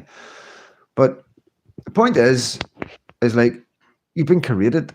You've been created by something or somebody. So all I'm asking you is to give thanks to your creator. Start with that. Say thank you in your head, because if your creator can make a brain and a heart and make us stand up and move about and do all that, then there's something special about this person or this being or this creation or whatever, this spirit, I don't know, this AI, this computer, this hard drive, whatever. But somebody has spent a lot of time to create us and to create this planet. And look at the planet. Isn't it beautiful? We've got 4 seasons. It's not like we've just got one season, the same season all year round. We've got 4 different seasons. That's amazing. We get snow, we get sleet, we get storms, we get sun. And then you get the variety of people. And then you get the stars at night, when it's a clear sky. How amazing. How beautiful. You get that really nice summer night. You're sitting out with a couple of beers, we're in the fire, and you look up and you're just blown away by what you see. You're missing a trick. You really are, guys. It's right in front of you. It's been there the whole time, and you have just blindly walked past, paid it no attention. So it's time now, because I'm telling you, now know. So you spend that wee bit of time at night and just take a wee moment to say thank you and be grateful for what you got. And, add whatever you want to add in. If you want to pray for somebody, you want to pray for me, you want to pray for Lucky, you want to give thanks for meeting me and the universe bringing us together. Thank the universe. If you don't want to talk and say it's God, then call it whatever you want. Call it your creator, call it your universe, but do it. That's what I'm telling you, do it. Don't not do it. There's no reason why you should not do it, guys, And I do think you will be successful. You will go forward. You will get happier, and you will at least get content in life. And I also think a lot of brain fog will clear, and you'll start seeing things a lot more clearly, because things are simplified when you go back to basics and appreciate the simple things in life. Everything else becomes so simple. It really does. It's like opening another door to a different world when you're looking at it a different way. It really is, guys. There's so much comes with it. And it's just a wee thing that I think everybody should be aware of. And I know it's like fucking teaching your granny to suck eggs with most days. I know that. But like, as you can respect, this is for the 1 or 2 that we can capture and help and get them to move forward in their life in a more positive and confident way, where they're happy inside, where they're projecting that happiness outside, where they walk into a room and people are glad they've walked into the room. You've all got it. Every single one of you have all got it. I'm telling you, people in your life are in there for a reason. People that aren't in your life are not in your reason for a reason. They're there. The universe is working the way it's meant to be. Okay, it's up to you. You're in complete control. You're the pilot of your own ship, your plane, whatever, your car, your motor, whatever. You're the main. There's nobody better than you. There's nobody can do anything in your life but you. Nobody. You get me? Obviously, people can tie you up and all the rest of it, but nobody can do anything to you but you. You're in control. It's your wee brother, your wee sister up here that runs chaos and tries to create confusion because of what you've done, what you've seen, what you've been through, your experiences, what you say, what you speak, what you think. He runs on that. He runs on everything. All them wee thoughts when you wake up and fucking hate my life or fucking shitty day. That's you just told your brother what way you're going today. Is it? It's not going to get any better from that. You know what I mean? Just simple words where you've just made that mistake of saying the wrong thing when you go pissing down the rain. Oh, what an amazing day. The place is going to be really clean. When I take my dog out later on, all this pavement's going to be really clean. All the cats piss and the dog piss, all going to be washed away. It's all a fresh beginning. Silly wee things that you can trick your brain, your wee brother, into making your day better from the start,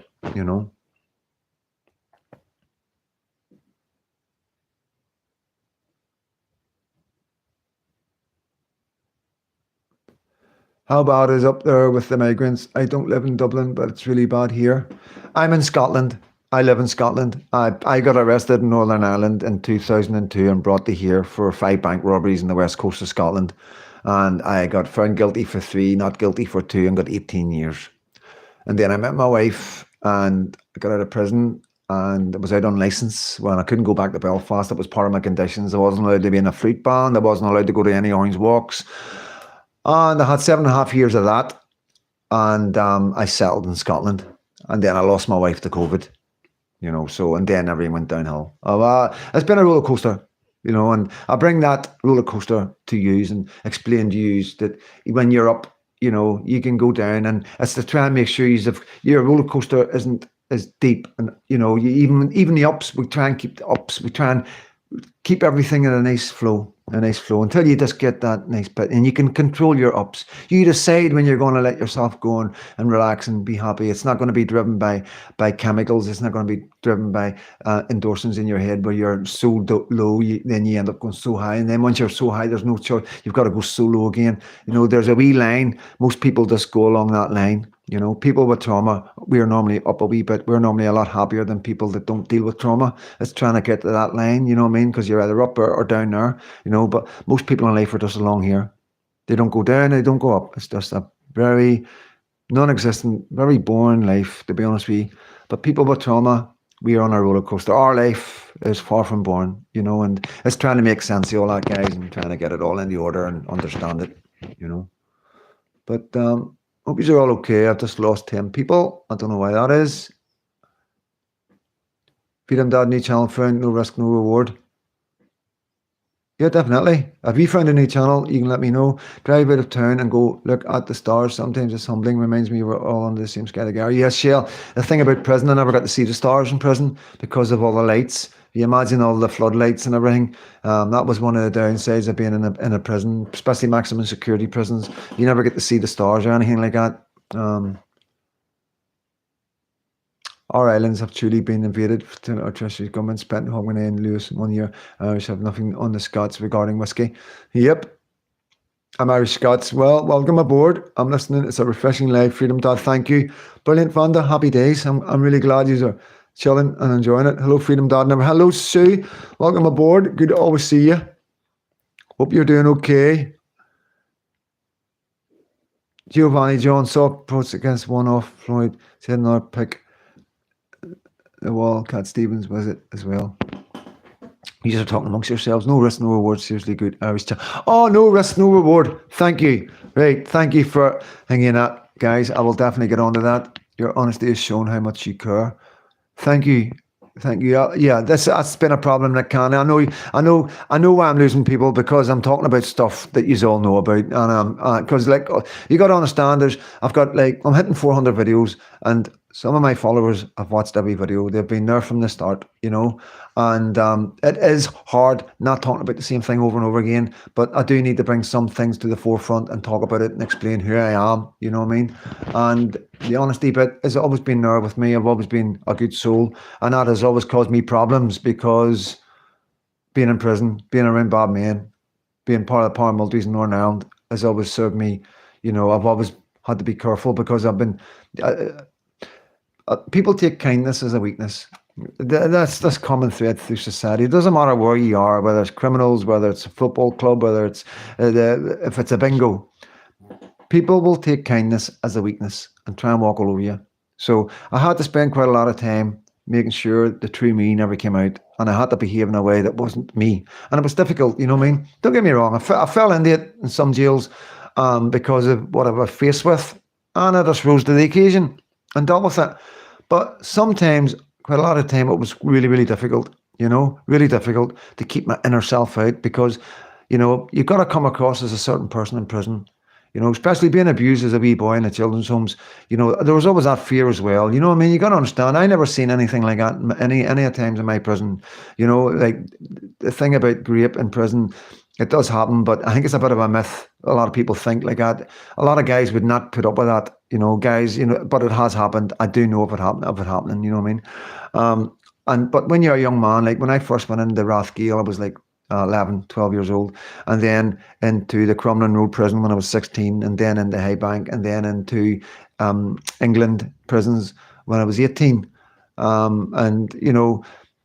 Every jail had a different story. Every jail had a different atmosphere, and it was difficult being a good person, being a Christian, being brought up as a Christian, going to school, Sunday school, the BB. I mean, 8 years with my mum. I only had 8 years with my mum, but she served me. She's taught me so well that she knew she was dying, so she must have us through everything and to trying to create the core of who I would be going forward. Unfortunately, that came the loyalist bit was what my mum brought me up to be. She brought me up to be a loyalist. She brought me up to be a Protestant. We celebrated anything to do with Protestantism. Therefore, the Christianity came into it as well, along with the loyalist bit, the bands, the Orange Order.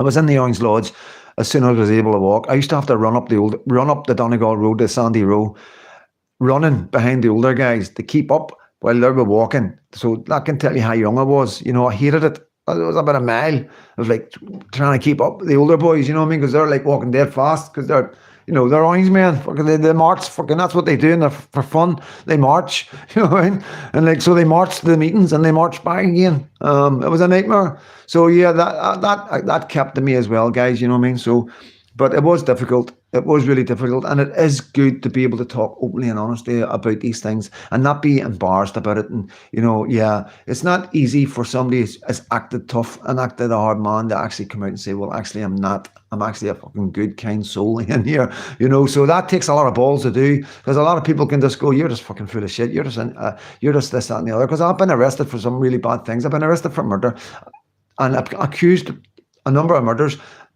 It's just the nature of the beast, where I'm from, you know what I mean?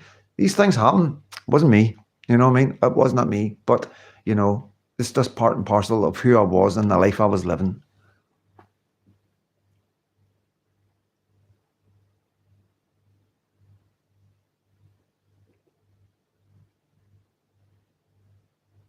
Political establishment parties are treating the taxpayers as their personal slush fund.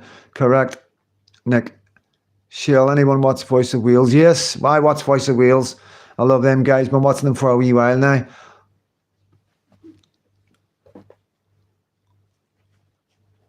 Kincora home scandal, like in Southern Ireland, was left a lot of damaged people that never had any chance to get help. See, I was a fat kid. Right? I was a wee tubby fat kid. Fat face, fat belly, a lot. You know what I mean? I liked my food. You know what I mean? I loved my food when I was young. And I honestly, you know, thinking about it, looking at it, you know, because I know kids that were abused around me, you know what I mean? I didn't know at the time. We had an idea, but then when you're children, you don't know what's bullshit and what's real, you know what I mean? But one of the things that happened to us in Rathgale was every night we would line up when we were leaving the association room to go up into their dorms. We would all line up and we would have to go into the ablutions, the toilets, and it would be we units in the wall where you would put your uniform. We used to wear a grey jumper, blue jeans, and believe it or not, black and white Converse baseball boots, which we hated because this is early 1980s. You know, they were not in fashion. They made us wear them because they were horrible, but now they're in fashion. You can't make it up. Converse. So we were wearing these Converse, and so we'd get changed from them into slippers and pajamas. But they used to say we weren't allowed to wear our underwear, you know. So when we lined up, they used to check to see if we were wearing underwear, and they would be looking at our privates. Now, looking back on that, why would you need to do that? If you wanted to check for somebody's underwear, you would just need to pull the side. You wouldn't need to look at the back, or you wouldn't need to look at the front. You know, so looking back, there was loads of warning signs. As an adult, I can see now, but you know, there's lots of things like that I don't really want to go into, but you know, it is difficult. It is very difficult. It was rife, both sides, you know, and this is one of my key points, guys, of another thing my channel's about. I've been around working class kids being victimized and abused since my mum died. Okay, simple as that. You know what I mean? I was abused as soon as I went into the first children's home when I was 9, and then I was abused again when I was 10, 11, going in the first year, you know. And so the problem I've got right now is the kids that are being abused with the grooming gangs are basically doing exactly what I was doing. You know, they're hanging about out kebab shops. Now, we were hanging about our chippies to get bits of the batter. You know, when they do the thingy and the wee bits of the batter fall out, they used to put that in a wee bag for us, you know, for the kids. Well, for me anyway, you know, and it's probably why I was so fat. But this, you know, that's what we did. You know, I was on the run. I was running away from children's homes, so I was always hungry. You know what I mean?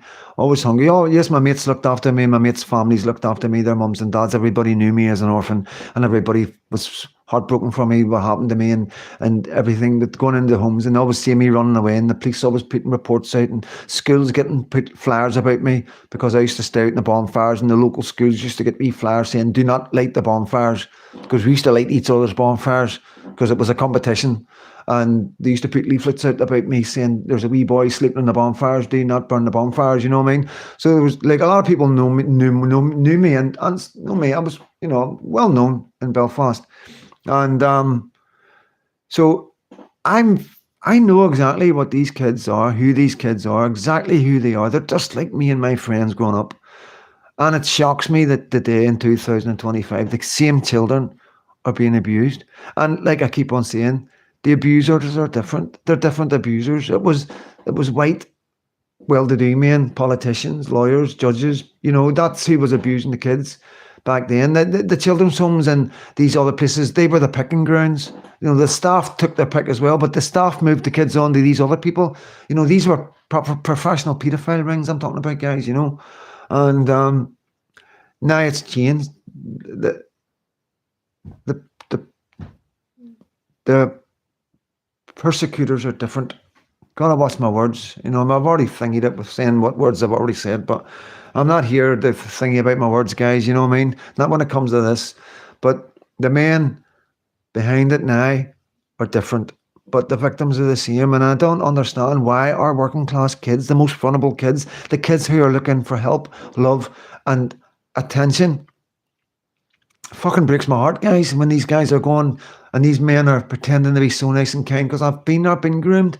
I know exactly how it works. It's fucking heartbreaking when you have been fucking convinced somebody's so good to you, and then whenever that moment comes when you realise it's fucking, I can't explain. I could cry, and it's not for me. It's not for me. It's for them kids in England. So it is. Let's change the subject. Fuck me, man. Oh.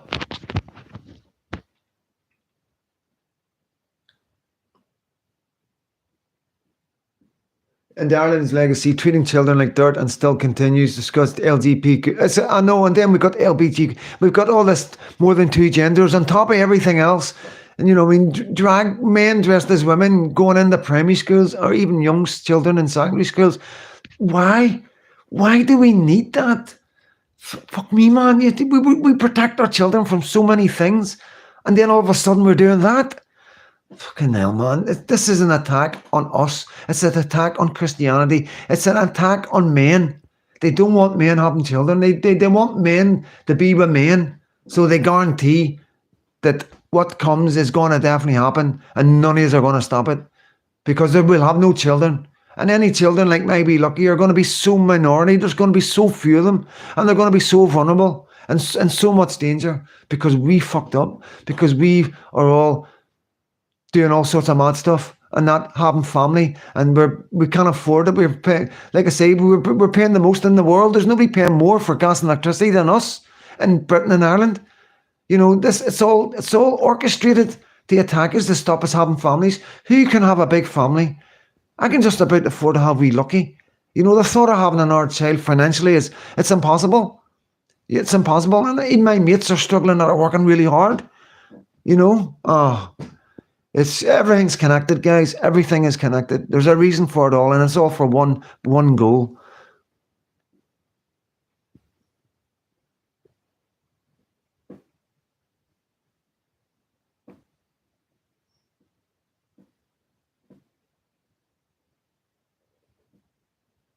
Ask Freedom Dad if I can get them on hay.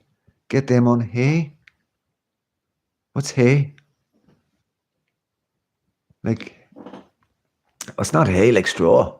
Dreadful life story. I'm so sorry.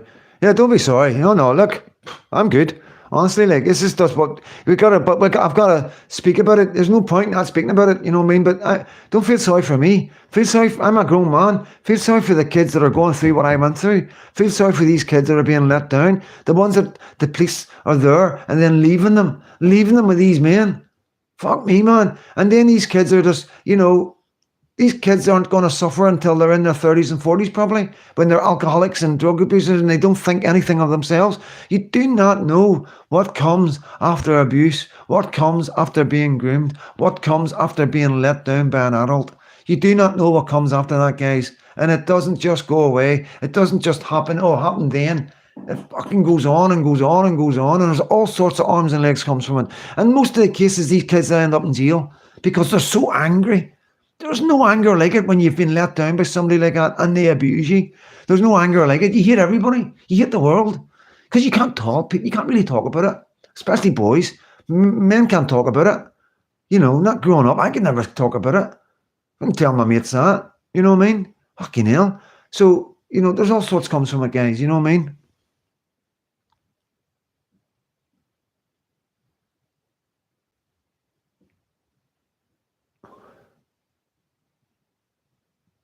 Yeah, I seen that, Giovanni.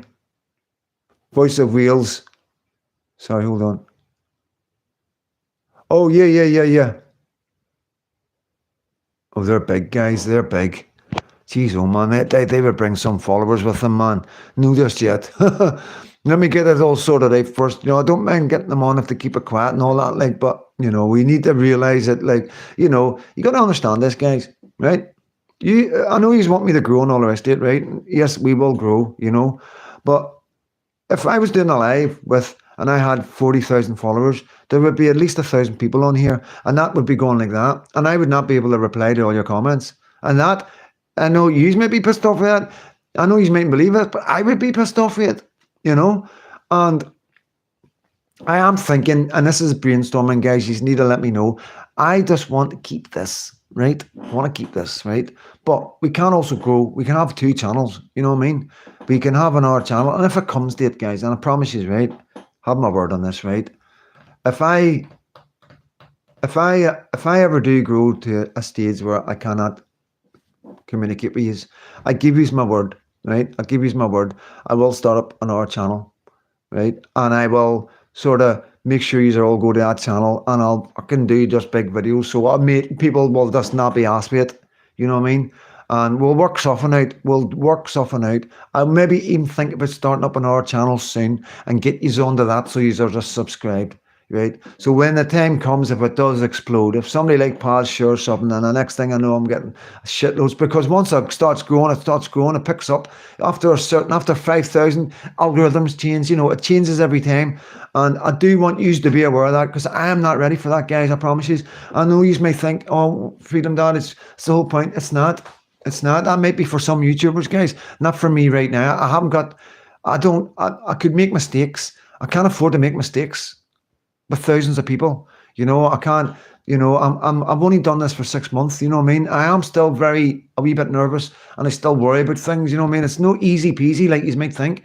I'm able to talk, I'm talking to my mates, I'm talking to you, and it's because it's so small. If I was sitting here addressing thousands of people, please believe me, it would be different. It would have to be different, you know? And don't ask me why, but I just feel it would have to be different. If I was getting thousands and thousands and thousands of people like Paz and all them doing Paul, you know, there would need to be some sort of change. I don't know. Maybe there wouldn't. Fuck knows. I don't know what I'm talking about, to be honest with you guys. It just scares me a wee bit, so that's why I'm talking like this. It worries me. And I don't know. Maybe you're saying, well, you shouldn't be doing it. But, you know, fair enough. Maybe I shouldn't be doing it, you know what I mean? But at the end of the day, I'm trying my best to do it the best way I can, the best way for me and the best way for you. And I'm quite sure we'll work something out. You know, I'm quite sure we can get a wee members one somewhere.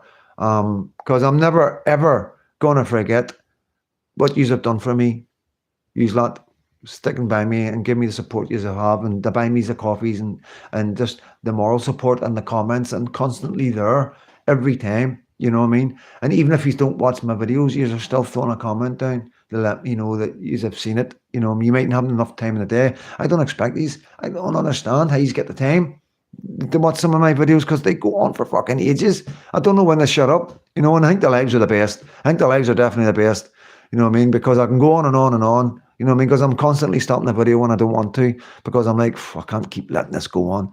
You know, like these lives, you can come and go. You can watch a wee bit whenever you feel like it. You can stick it on the car and listen to it if you're doing a big mad journey. You know what I mean? It isn't that. I don't think it's that interesting. You know, it's not like it's funny. I'm no cracking jokes. You know what I mean? It's quite serious, and it can be quite depressing for some people. Some people just want to get a laugh. You know.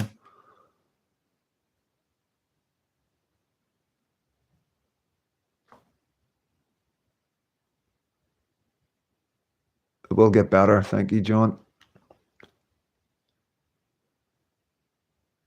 They've made the cost of living so high, including housing. Obviously, that couples are putting off having children while migrants have 4 wives.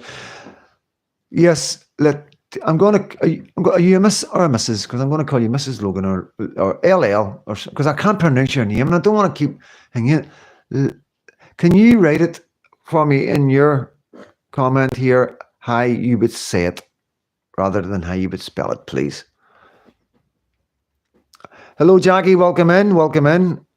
A wee morning one. I thought a wee change, you know. I wouldn't do Jim. The teacher was weird and we're buggy smugglers.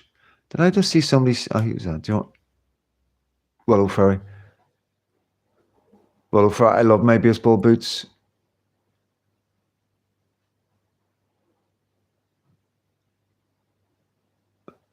You can put the comments on slow-mo and you set the time. Really? I'm lucky to get my comments up, guys, you know what I mean? Right, okay. Slow-mo. Yeah, but if you're doing a live for a couple of hours and it's on slow-mo, then you're never going to catch up with them. I mean, it's because you are talking amongst yourselves. I can skip them ones when you're saying hello to each other and everything. You know what I mean? But yeah, thanks for that, John. This is what I need from you.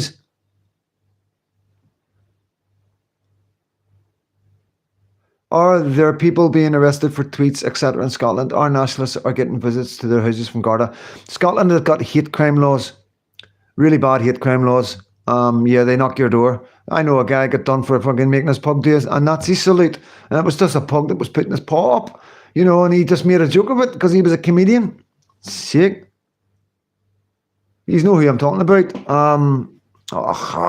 Forget his name. You know who I'm talking about. Stick his name up, guys. Just give him a bit of credit there when I'm talking about him, please. The guy with the pug that's got a YouTube channel. Got to go catch a flight from Singapore back to Dublin via Dubai. Stay safe. Have a good one. Stay safe as well. Can you not sail? Just not keen on these planes right now. No, I'm not going to do that. Away you go. Away you go. And I'll see you. Come back on, obviously. But have safe travels. Letitia. Hey, it's so simple, eh? Letitia. I love that name. That's a really nice name, so it is. Thanks very much and stay safe, fellow Patriots. And you, Nick.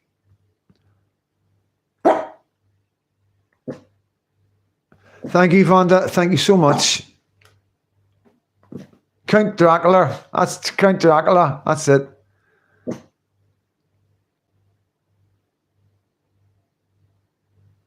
Yeah, I'm just going to put the kettle on, guys. I need a wee coffee. I'm actually getting got a wee yogurt there I can munch off camera. A wee round Glen toffee. Katie gets me.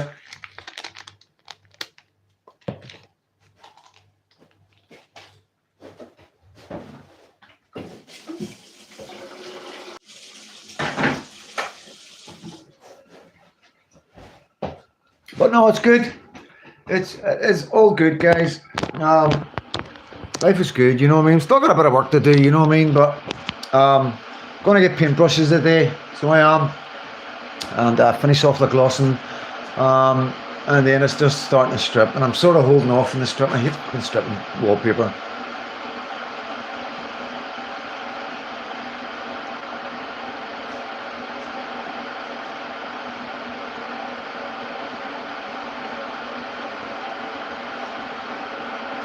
Remember that.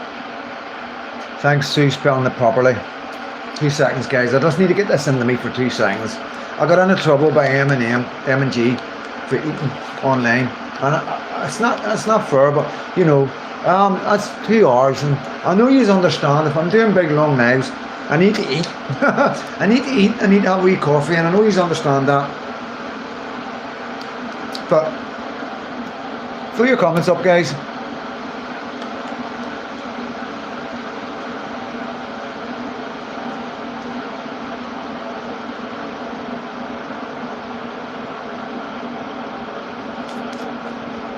You want the pot? I'll give her the pot.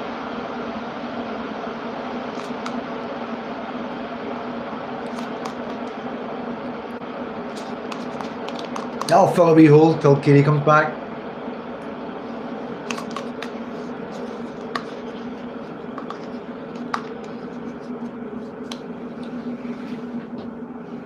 She gets the pot. Hey, I apologise for that, guys, but I know you don't mind when I'm a wee bit hungry. Oh no! I don't drink. I don't drink, guys. To be honest with you, it's not that I've been a drinker. I've never been a big drinker. For some reason, I never liked the taste of beer. When I was a wee boy, when we were all walking about drinking beer, I used to pour mine out. I used to walk behind and pour half of it out. I hated the taste of beer. And then I was a taxi driver in Belfast, and that sort of put me off because I was working at the Fridays and Saturdays was big payday. You know what I mean? So I used to look at it like this. I say I could make 300 quid on a Saturday night, you know, back in 95, 96, right? A lot of money. And I could probably spend 100 to 200 quid quite easily, you know. So I used to think to myself, you know, well, if I don't go out tonight, I'm basically making 500 quid. If I was to spend 200 quid, I'd be 200 quid down.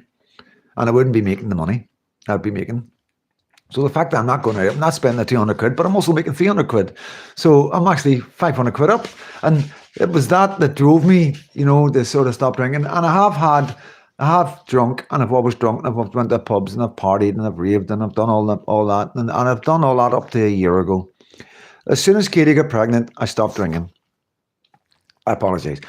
When we were trying for the baby, I stopped smoking, and I stopped drinking. I stopped smoking for 3 months. Katie got pregnant, and within a couple of months I started smoking again, you know, but I haven't drunk since, so I haven't. And that's more because now the baby's here, and I just do not want to be in a state of mind where I'm not in control of myself, or I might make any mistakes, ever. Even not when the baby's not around the baby. I'm talking about going out with my mates and partying and whatever. I don't want to not come home because of a drink, you know, so it's not worth it, guys. It's just not worth it. Drinking, there's the pros and cons of drinking alcohol to me now today. It's way up there. The pros not to drink is massive. You know, the damage it does to you, the fights you get into, the trouble you get into, the things that you say that you don't mean, and listening to the bullshit that people talk. And the whole thing is just not worth it. It's just not worth it. I'd rather be sober, and I enjoy being sober. Yeah, it's the soberest I've ever been in my life. You know, it really is. And it's an amazing feeling. It really is. And I think if I was to start drinking again, even at the weekends, the videos, you would see it in the videos. It would do something to me. I just know, you know what I mean? I just know, guys.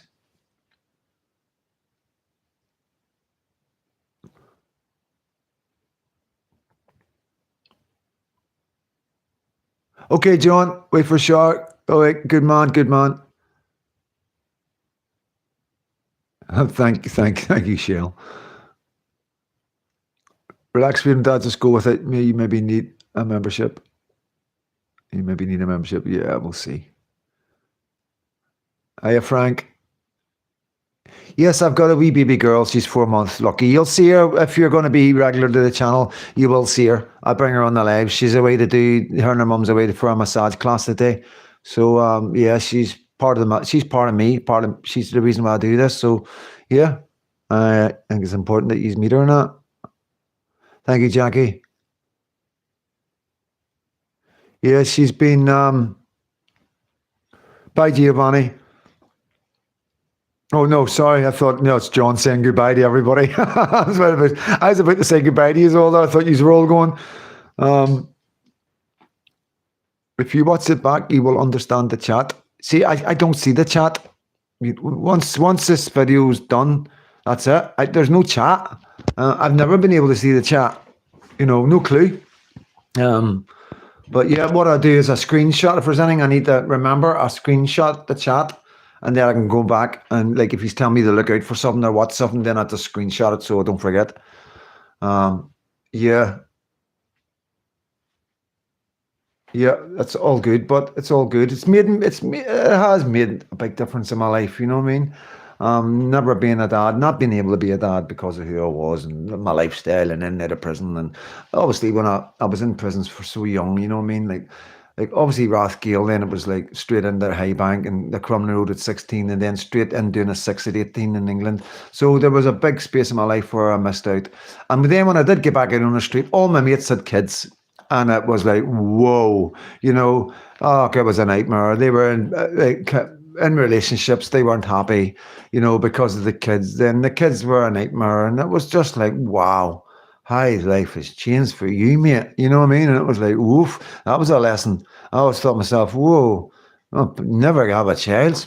Freedom Dad, that's when the way I was thinking, And obviously, like, because I am who I am, I know who I'd be. I know the type of dad I'd be. I'd love my child. Nothing would come before my child. And we were in the middle of the troubles, and I was dedicated to what I was doing. I was true to my cause, you know what I mean? And there was no room in my life for a baby. And the reason why I'd done so much and was involved in so much was because I was an orphan, because I had no loved ones. They knew I wouldn't squeal. They knew I wouldn't grass. They knew they could trust me. And, I'm quite proud of that. It's always one of my claims to fame, the where I got as a wee orphan, as a wee dude on his own, going through life. Where I got in life was quite amazing, and I'm quite chuffed with myself, what I mean? And it'll all come out in the book, so it will, it will all come out in the book one day, I'm sure, or whatever way I do it. I'll probably do it in an audio, or I might just do it in a video. I might just do chapters, videos, my ideal world, I'd like to take you to the different places where I'm talking about. Like where I was born, I'd like to do that from the street I was born in. Show you the church I went to, show you the Orange Order that I started in, show you where the troubles, what I grew up in, to give you that idea rather than a book or with a book. God knows, I don't know. My ideal way would be a video book like this, having moments when I'm out talking about stuff and then having moments when I'm sitting in my wee studio telling you about my life. So you can watch it and not watch it and come and go whenever you please. That's the kind of format I would like, but I do understand people do also like to read books, you know what I mean? And, I've got a lot to say, as you know. So God knows where it's going to go, you know what I mean? But, I've had so many people say to me, you know what I mean? So it's definitely something I want to do for Lucky. I want her to know who I am. I want her to be able to know in depth who her dad truly was. So there's no mistake. So she sees the headlines and all this shit that the newspapers have said and stuff like that. And anything the government might try and say about who I am, then my wee Lucky can say, well, this is who my dad was. You know what I mean? That's because you can't bullshit this kind of stuff. You know what I mean, guys? You really can't. I will think about that.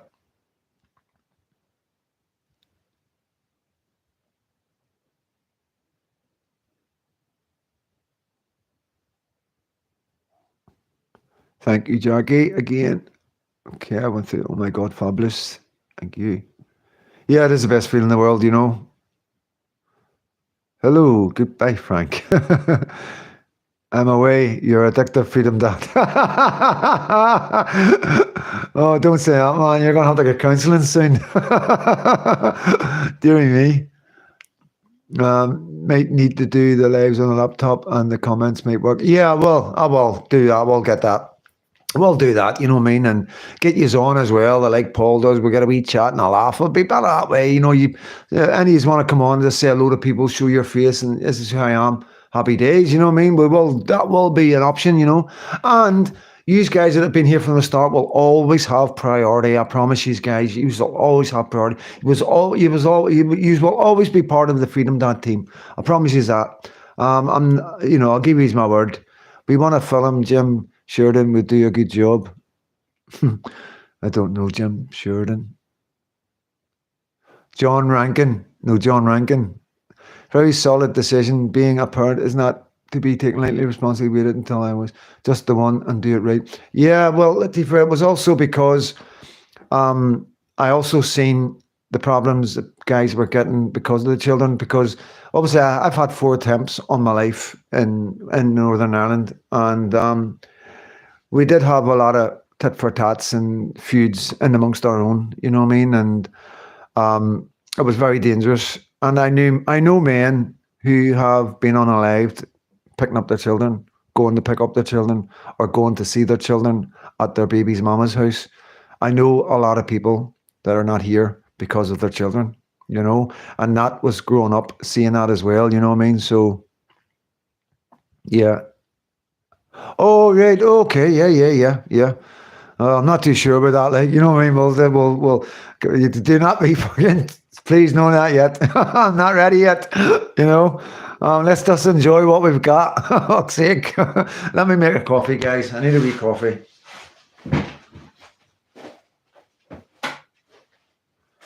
Oh man, it's nice to be in a warm house again, man. The fucking heating died yesterday, guys. Just stopped working.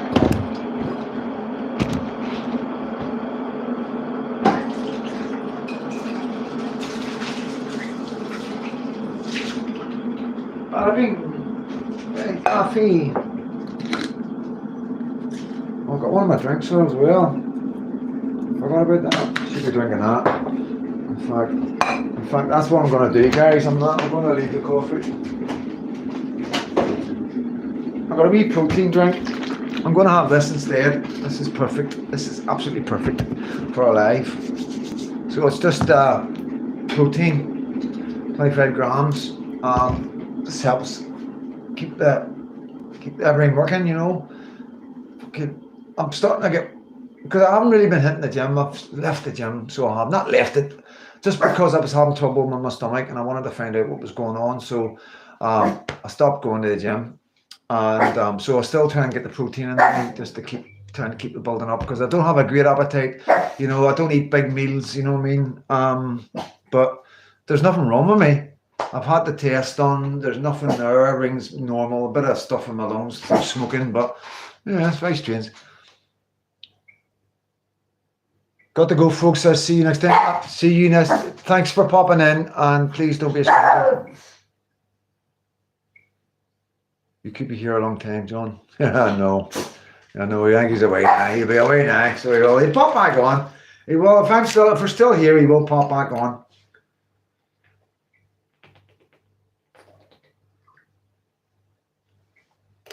Stuff's brilliant, guys. It's got everything you need, you know what I mean? It's just like a wee booster, you know what I mean, just for the mental health and just to keep everything right. It's not a supplement. It is just for in between meals. It's good for when you're feeling a wee bit down and you just don't have that oomph. It does give you a wee bit. It's just like I say, you know, what you are what you eat. That is a really true saying, guys.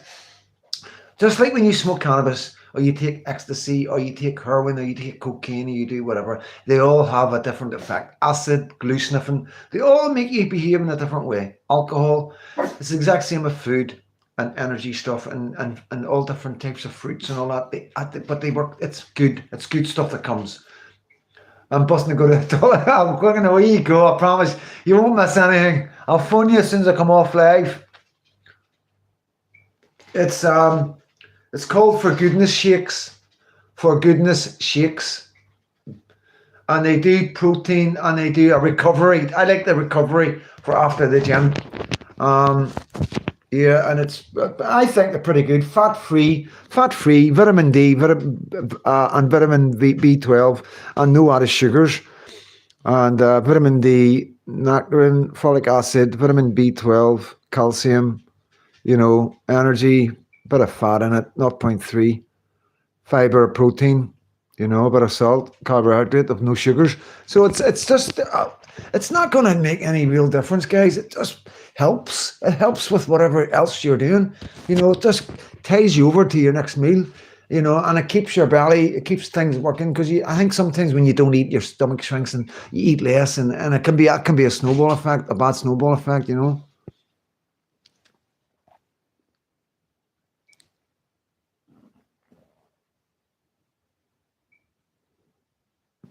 I'd have to look at it to see that due to high cholesterol. Yeah, definitely. You know, definitely look at different things. There is another drink out there. I think it's called. I can't. I'm not going to say the name of it because I can't remember it. But there's a couple of alright drinks out there. You know, that I would recommend. Protein drinks. You know, there is one drink I had to stop drinking it. Honest to God, I was drinking this stuff, right, and it's like really common. It's like a drink. It's like a meal, but it's a drink. And you get it in all the shops. It comes in a tin with a wee pull on it. And you get banana, vanilla, and all the rest, strawberry flavours. And it's nice. I really like it.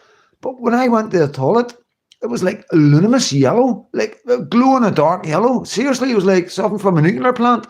I was like, nah, that can't be right. You know what I mean? That cannot be right. You know, so I had to stop drinking it because of that. But I really liked it. It really filled me up.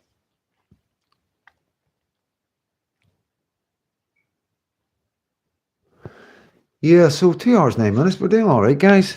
We're doing all right. 17, 16 likes. Happy days. Happy days. Tulip's quite happy. She's going to get her breakfast soon. So she is. Sometimes I give them breakfast. It just depends how much work they're doing. And she has been really busy. She's been up at the horse. She's had some big walks. And when she goes to the horse, it does it for the next day she's done. You know, I've got a video of her. I'll show you. I'll put it up. I've took a wee video of her. And, geez, oh man, she's just laying in my lap. I'm in the kitchen. Having a wee smoke. I'll have a smoke in a minute. Sitting in the kitchen and she's laying in my lap, upside down, just laying with her belly to the world, you know. And I'm a doggy person. I'm a bit of a dog expert. Self-proclaimed dog expert, you know what I mean? And if you've got a dog that lies on its back and shows you its belly, it means you've got a really good dog. It means your dog is 110% trusting in you, and it's amazing. Little things like that people don't realise, you know what I mean? A dog will not show its belly or its chest unless it trusts you 110%. And, you know, I've been around a lot of dogs that will not do that, you know what I mean? But she's just a wee baby. She cuddles into me and that at night time, like every night. I swear to God, this is routine, guys. So I sleep on my left shoulder, on my side, facing like the door, the bedroom door, you know, out the way, not in towards the wall. And right when I turn everything off, click TV in the wheel side light, and I go like that, she'll come out, she'll be able, because she lies at my feet, and she'll come down onto the duvet, and she'll come right up, and I'll be lying like that, and she'll come right up into here, and I'll just put my arm over her, and she'll put her head into my shoulder or next to my armpit and go, and that's all right. Every single night, exactly the same. Honestly, it does. She melts my heart. She really does. She is like a baby. She does. She loves her dad. Like, oh, I know. I love you too. I know. She has. She's been a. So Tulip arrived just after my wife died. You know. So Tulip is my boy, the black dog. That's his granddaughter. You know. So she's third generation of my dogs. You know. So my mate had bought one of my pups off me, and she's a pup of his dog. You know what I mean? So her dad lives around the corner. You know, so it's really nice. You know what I mean? And she came at a good time, guys. You know, when I was, you know I was in a really bad place after losing my wife, and you know, I thought, you know, as far as I was concerned, I have to say, I honestly think if it wasn't for the dogs, I wouldn't be here. I honestly do think it was the one thing that stopped me leaving. You know, because I wanted to leave. I wanted to go join my wife. I really did. There was nothing, not a fucking thing in this planet I wanted to be here for. You got to understand that. You know, my whole world had just fucking disappeared and collapsed. You know what I mean? And I honestly have to say that my dogs, Tulip, saved my life. There's no two ways about it. And there's many a time I've looked at my dogs and thought, you know, over the last 4 or 5 years, I've thought, wow, what you have done for me. You know what I mean? So yeah, it's quite remarkable. Quite remarkable. We don't give our dogs enough credit sometimes, because even though they can't speak to us and they can't really communicate, you know what I mean? And yeah, it's not about that. It's about the way they make you behave. You'll never know really, and because you've never went without your dog, you know what I mean? So it's hard to really, you got to really think about it, what your dog means to you. You got to try and imagine what your life would be like without your dog. Every situation and every scenario that you feel a wee bit uncomfortable or life isn't just right, think about that moment without your dog, you know, and then I think you start to appreciate what they actually truly do for us, you know.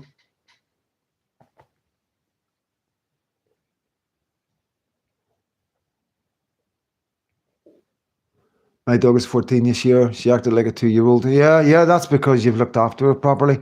You know, the dogs will stay young. Most dogs will be quite young, apart from the big dogs when their back legs go. But most dogs will always be really puppyish, like right in the older life. You know, they're not like us. They do keep that youthfulness. They're always happy. They're always happy, excited to go out. They're always excited to see. That never goes away, you know. And that it is all about how you bring them up. You feed them the right food, you give them the right exercise. You know, your dog has got to be happy. You're only going to get the best of your dog if it's happy.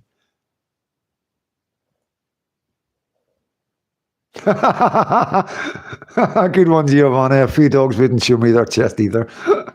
I gotta go. No need. No, no, Gio, no need. Oh, Freedom Dad, I just laughed out loud. I know only Miss Yellow it was, but I did it. Hard way, teenage mom, before going up decent human beings. Yes, they're mine. Well done. Well done. And don't be surprised, this just stands who you are, you know what I mean? It does, like, and it's so difficult bringing up children up in this world, you know what I mean? The influences they have, you know, it's out of your control, basically. Once you send them off to school, forget about it. You've lost your parenting skills, big guys. It's still to bring up children like Lee, British Lee. He's done an amazing job. To still be able to do that, to bring your children through this society, this world today, and have 2, 3, 4 great children who are doing well, is an amazing achievement. Please believe me. Please believe me. You do not know how close you have been to it being the other way around. To it going all pursuit, to the meeting a guy from prison or a bad person and being led down the road of drugs. It just takes one interaction in life for one of your children to bump into the wrong person and to trust in the wrong person, and everything could have gone wrong. Only for you making them aware and giving them the intelligence and the education from the ground up has made them come to where they are today. So never forget who you are, and what you've achieved. Don't just rub it off, as if it's not. It isn't. It's something big, and it's something you should hang on to. Something you should wear with pride. It's part of what makes you who you are and gives you the strength to go forward and deal with anything in life.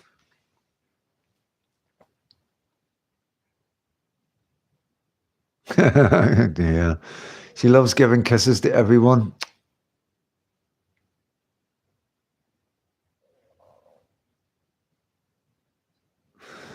Anyway, good to see the crack. I'm going to get a wee roll up, guys. It's good to see the crack. So it is, it's under everything that's going on in the world right now,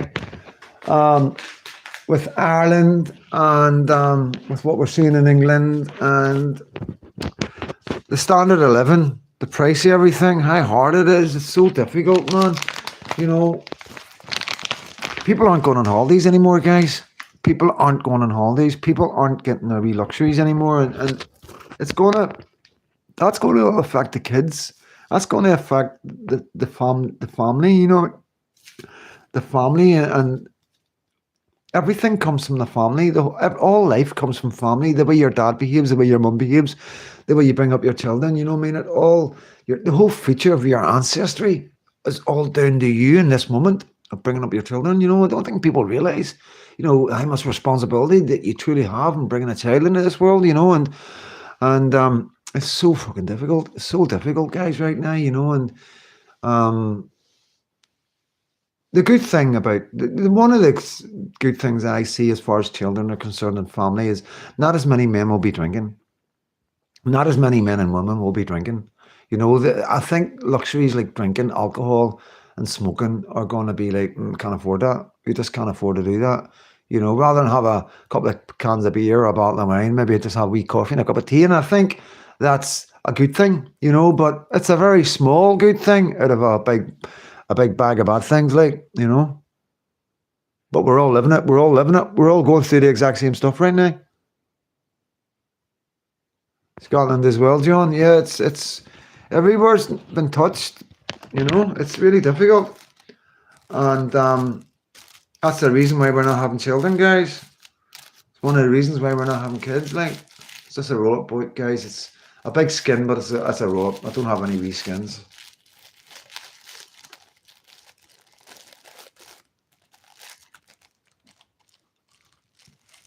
Hey, Chip, you gonna go in for me? This kid. Come on, go and see your granddad. Come here. Come on, here you go.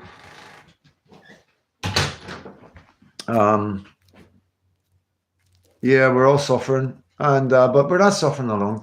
We've got each other. Our community is also there to help anybody that's struggling. You know what I mean? If anybody we know that we on the act with, is they're ever really stuck, you let me know. You get in contact one way or the other, and we will help you out. We'll find a way of helping you out. You know what I mean? We can all borrow money and stuff like that. You know what I mean? Help each other out. There's no problems there. at the end of the day, a bit of trust involved and all that. But you know, even to know that it's there can help. You know, they know that fucking if you've got no heating, no electricity, or you're fucking going hungry, you can send me a wee email, or you can send me an X message, or whatever. You know, even just drop a comment, say, can you contact me if you don't mind. If you want to put your phone number up and then delete it as soon as I got it, you know, you can do something like that. You know, I'll quickly fucking screen thing it, catch your number, and then you as soon as you see me screenshotting it, you can delete it. You know, and I think just having that support there makes a difference. You know what I mean? Even if it's just wanting to chat, if you're really struggling, like, and you know, you're lost. You know what I mean? And no matter how sunny it is, it's just a dark day. Then you know, like I say, give us a chance. You know what I mean? Let me help. You know what I mean? I don't want anybody like that. I don't want anybody in my community ever being like that. You know what I mean? I'm not sitting here saying how great my life is right now and how good it is. I've got my dad, and you know what I mean. Everything's going well, and you know what I mean. And you are sitting there, not. It's not happening. It's not happening. It's the whole point of this channel is to help each other. You know what I mean? And there's a lot of you guys are as strong as me, like the Johns and all that, and Ronnie, other boys, Ronnie and all that. And, you know, I don't say too many, got all the different names, you know what I mean? Because quite a lot of you got fake names. This is hard to navigate sometimes, but yeah, we're here. We're all here. Good, mate, good. Now that's John, your routine. That's how you're coping. That's your coping mechanism. See, John's got a wee routine. He does getting the same thing. He's always got something next to do, and he's always on it and keeping the brain working. And he's doing his research and he's doing his activism behind the scenes. You know what I mean? And I know he doesn't mind me saying, but John is active. John goes to protests. You know, John is outside hotels. You know what I mean? Protesting. You know, not so much lately because of the cold weather, but he's been there a few. You know, I'm not going to say where, I'm not going to say anything else about them. You know, but he's rubbed shoulders with guys that you know very well, famous YouTubers you know very well. He's rubbed shoulders with them, stood next to them in the rain and the cold. You know, so John Capone is a good lad, guys. You know, and John Rankin, these are all fucking legends of your own guys. You really are. These are like, you know, John, you one of the first guys I ever met on TikTok, you know what I mean? And, you know, I seen what you were doing and how active you were and the effort, the time and effort you were putting in. And I've got so much respect, guys, so much respect for anybody that takes any amount of time out of their day to spend a wee bit of time to help the rest of us. Whether that be a warning us or making us aware of something, or just saying, listen, we need to do something, we need to talk, we need to date in a dialogue, we need to show people that we're here.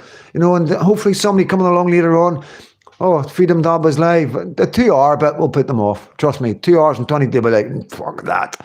You know, who's got 2 hours and 22 minutes, you know what I mean? But they might jump on and fast forward and catch a wee couple of wee bits, and maybe they think, oh, this wee community looks all right.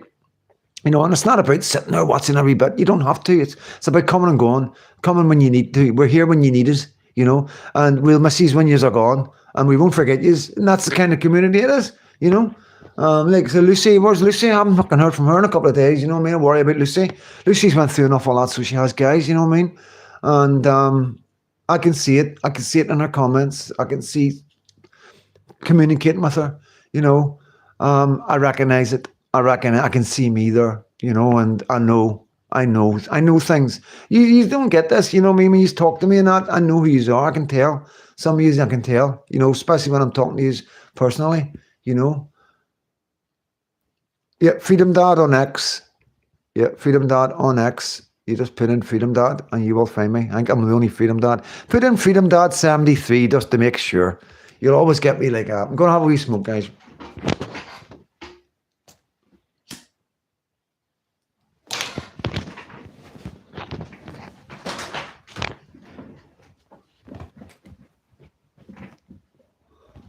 Yeah. I've lost my wee blue tick. I think I didn't have money in my bank, so I didn't. I got paid today, so I did. So,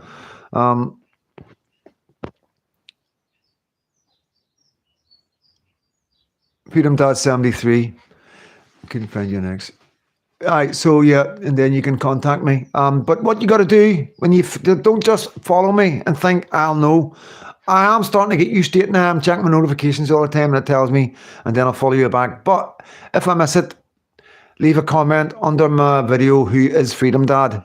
Just leave a wee comment under there, and just say hi, Freedom Dad. It's Shell from or whatever, Sue from in YouTube. Always let me know you're from YouTube. I need to know that. That's important, But I know yous, But this is for anybody else that's listening or watching that isn't commenting, or anybody that's catching this later on. If you want to interact with me on X, you've got to let me know you're there. Let me know you're from YouTube, so I know that you're maybe wanting to talk to me, or you want me to talk to you, or want to get something off your chest. And like I say, I'm not saying I've got the answers and all the rest of it. All I'm saying is I can listen to you, and I'll probably understand totally what you're saying and react to it in a way that you'll know that I understand, and that makes a difference. When you're talking about somebody about something that's so controversial in a way and it means so much to you, it's important to know that the person you're talking to understands totally where you come from, and you don't have to go into fine detail. You don't need to with me. I know the fine detail. You know what I mean? I'm not here to drag stuff out ease and make you relive stuff. I'm here to make you cope with what you're dealing with today. That's it. How to go forward. I'm trying to help. That's the point. To try and help you just, a wee bit. I'm not saying I'm going to be able to help. I'm not a doctor or all the rest of it, or a psychologist or nothing like that. It's just my lived experience. You know what I mean? It's just unique. It's different than most. What I've been through. You know what I mean? Unfortunately, and I may as well take advantage of it and use it to some good, because so much bad. It's all bad. This is all bad we're talking about. This is fucking really bad stuff that I went through. And do you not think it's amazing to be able to flip it all around and use it for something good? Do you see how much it means to me? How much difference it means to me? Like from it going to something that was horrible to look at or think about, and like always like trying to look away from it, to actually grabbing it now and focusing on it and using it to better myself and others. I just think it's perfect. It's like the universe. It's meant to be. You know what I mean? There was nothing else for me to do apart from this, as far as I'm concerned right now. There's nothing else that I can do apart from use my lived experience to let other people know that you aren't on your own. There's fucking thousands of us out here that has went through the exact same stuff, Health food that I can't stand on my feet more than 10 or 15 minutes now. Really crap, man. I know, bro. I know. How much is the wee blue tick? I think it's a tenner a month, mate. So it is. Tenner a month. It's not much. £9-10 a month, you know what I mean? So I don't know if it's gone completely yet, or they'll still try and take it out of my bank, you know what I mean? I'll click on it later on so I'll get it sorted.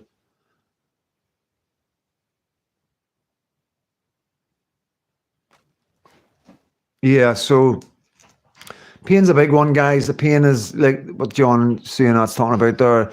That's a big problem because of what the doctors give you.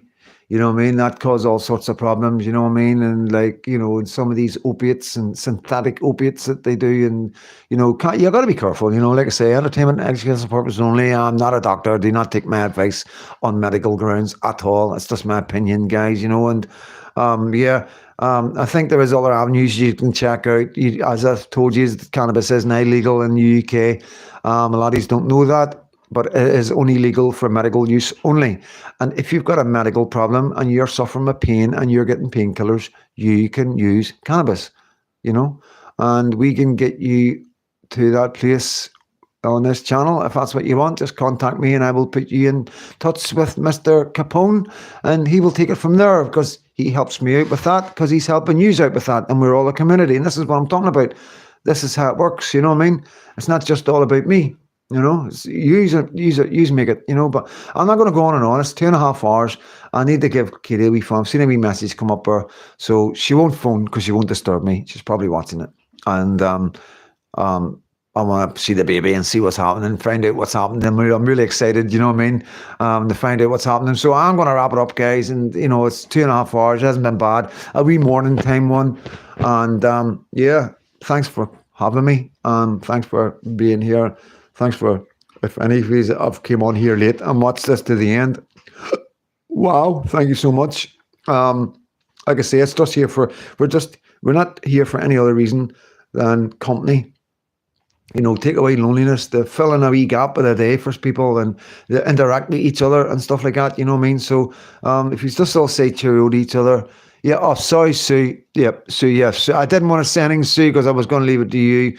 But yeah, I think you and John have been communicated. If he's not, because we want to get people the help that they need. At least if people are aware that there's medical cannabis there, that like cannabis, like you buy in the street, but obviously it's grown properly and all the rest of it, and there's no dodgy chemicals in it. Not that there's any dodgy chemicals in the stuff we go in the street, but we're talking grade A stuff. We're talking the best stuff. It's and you have to buy it still, but it is cheaper than what you're buying on the street. Okay, you're talking about 40 quid cheaper compared to an ounce. Well, maybe more. I'm not 100% sure, and it's there for people. They want to try a different type of pain relief, and you don't need to smoke cigarettes to use it. There's other ways, and John can explain all that to anybody that's interested, and I will get you hooked up, and you can get a WhatsApp group going together and stuff like that. This is what it's all about. You're meant to be doing other stuff behind the scenes as well, and getting to know each other a bit better, and passing numbers, and getting a wee WhatsApp group going and stuff like that.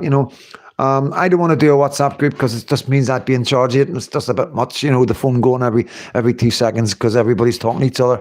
You know what I mean? And I'm not great with, I sometimes I have to have my notifications on, and yeah, but that's something you can think about and get involved with. And I will always advertise it and tell people the WhatsApp groups there. It's available for people to join and stuff like that. And anything you want me to do with your channels or help you with your channels, please let me know. I'm here to promote you. I'm here to make your lives better. I'm here to make life better and happier for everybody, and let's make a conscious effort of really doing that, eh? Let's not just sit and talk about it. Let's actually get our heads together and really make sure that we're all as happy as we possibly can be. And it doesn't take it just takes a wee bit of work, a wee bit of extra time, checking on each other, looking out for each other and asking the question, are you okay? And when you get, I'm okay. No, are you okay? You know what I mean? You've always got to give that second one a shout, guys. You've always got to push to get the truth. You've always got to push. And because people just don't expect, people expect you to, when people say, are you okay? They expect you to hear, you want to hear, yes, I'm fine. So that's what you get. Yeah. Let them know that you're not one of them people. You're not just wanting to hear the fine. You want to know truly if they're okay. And that one wee bit of time that you take with somebody, no matter who it is, a loved one, a brother, a sister, a daughter, a son, an auntie, an uncle, a mother, a granny, a granddad, or a best friend, that one wee moment can make a big difference. Even though at that moment they mightn't tell you what they want to tell you, but the next time, because they'll remember that, they'll go, that was really nice, I'm saying that, and emphasizing, because maybe they're just not ready to say how they truly are. But the next time, they're ready for it. So they might be ready to speak to you then. And that opens another world up for everybody. So on that note, guys, all my love, I'm not going to run down all the names. I'm not, in case I leave somebody out. You know I love you all, guys, and nothing but love and respect.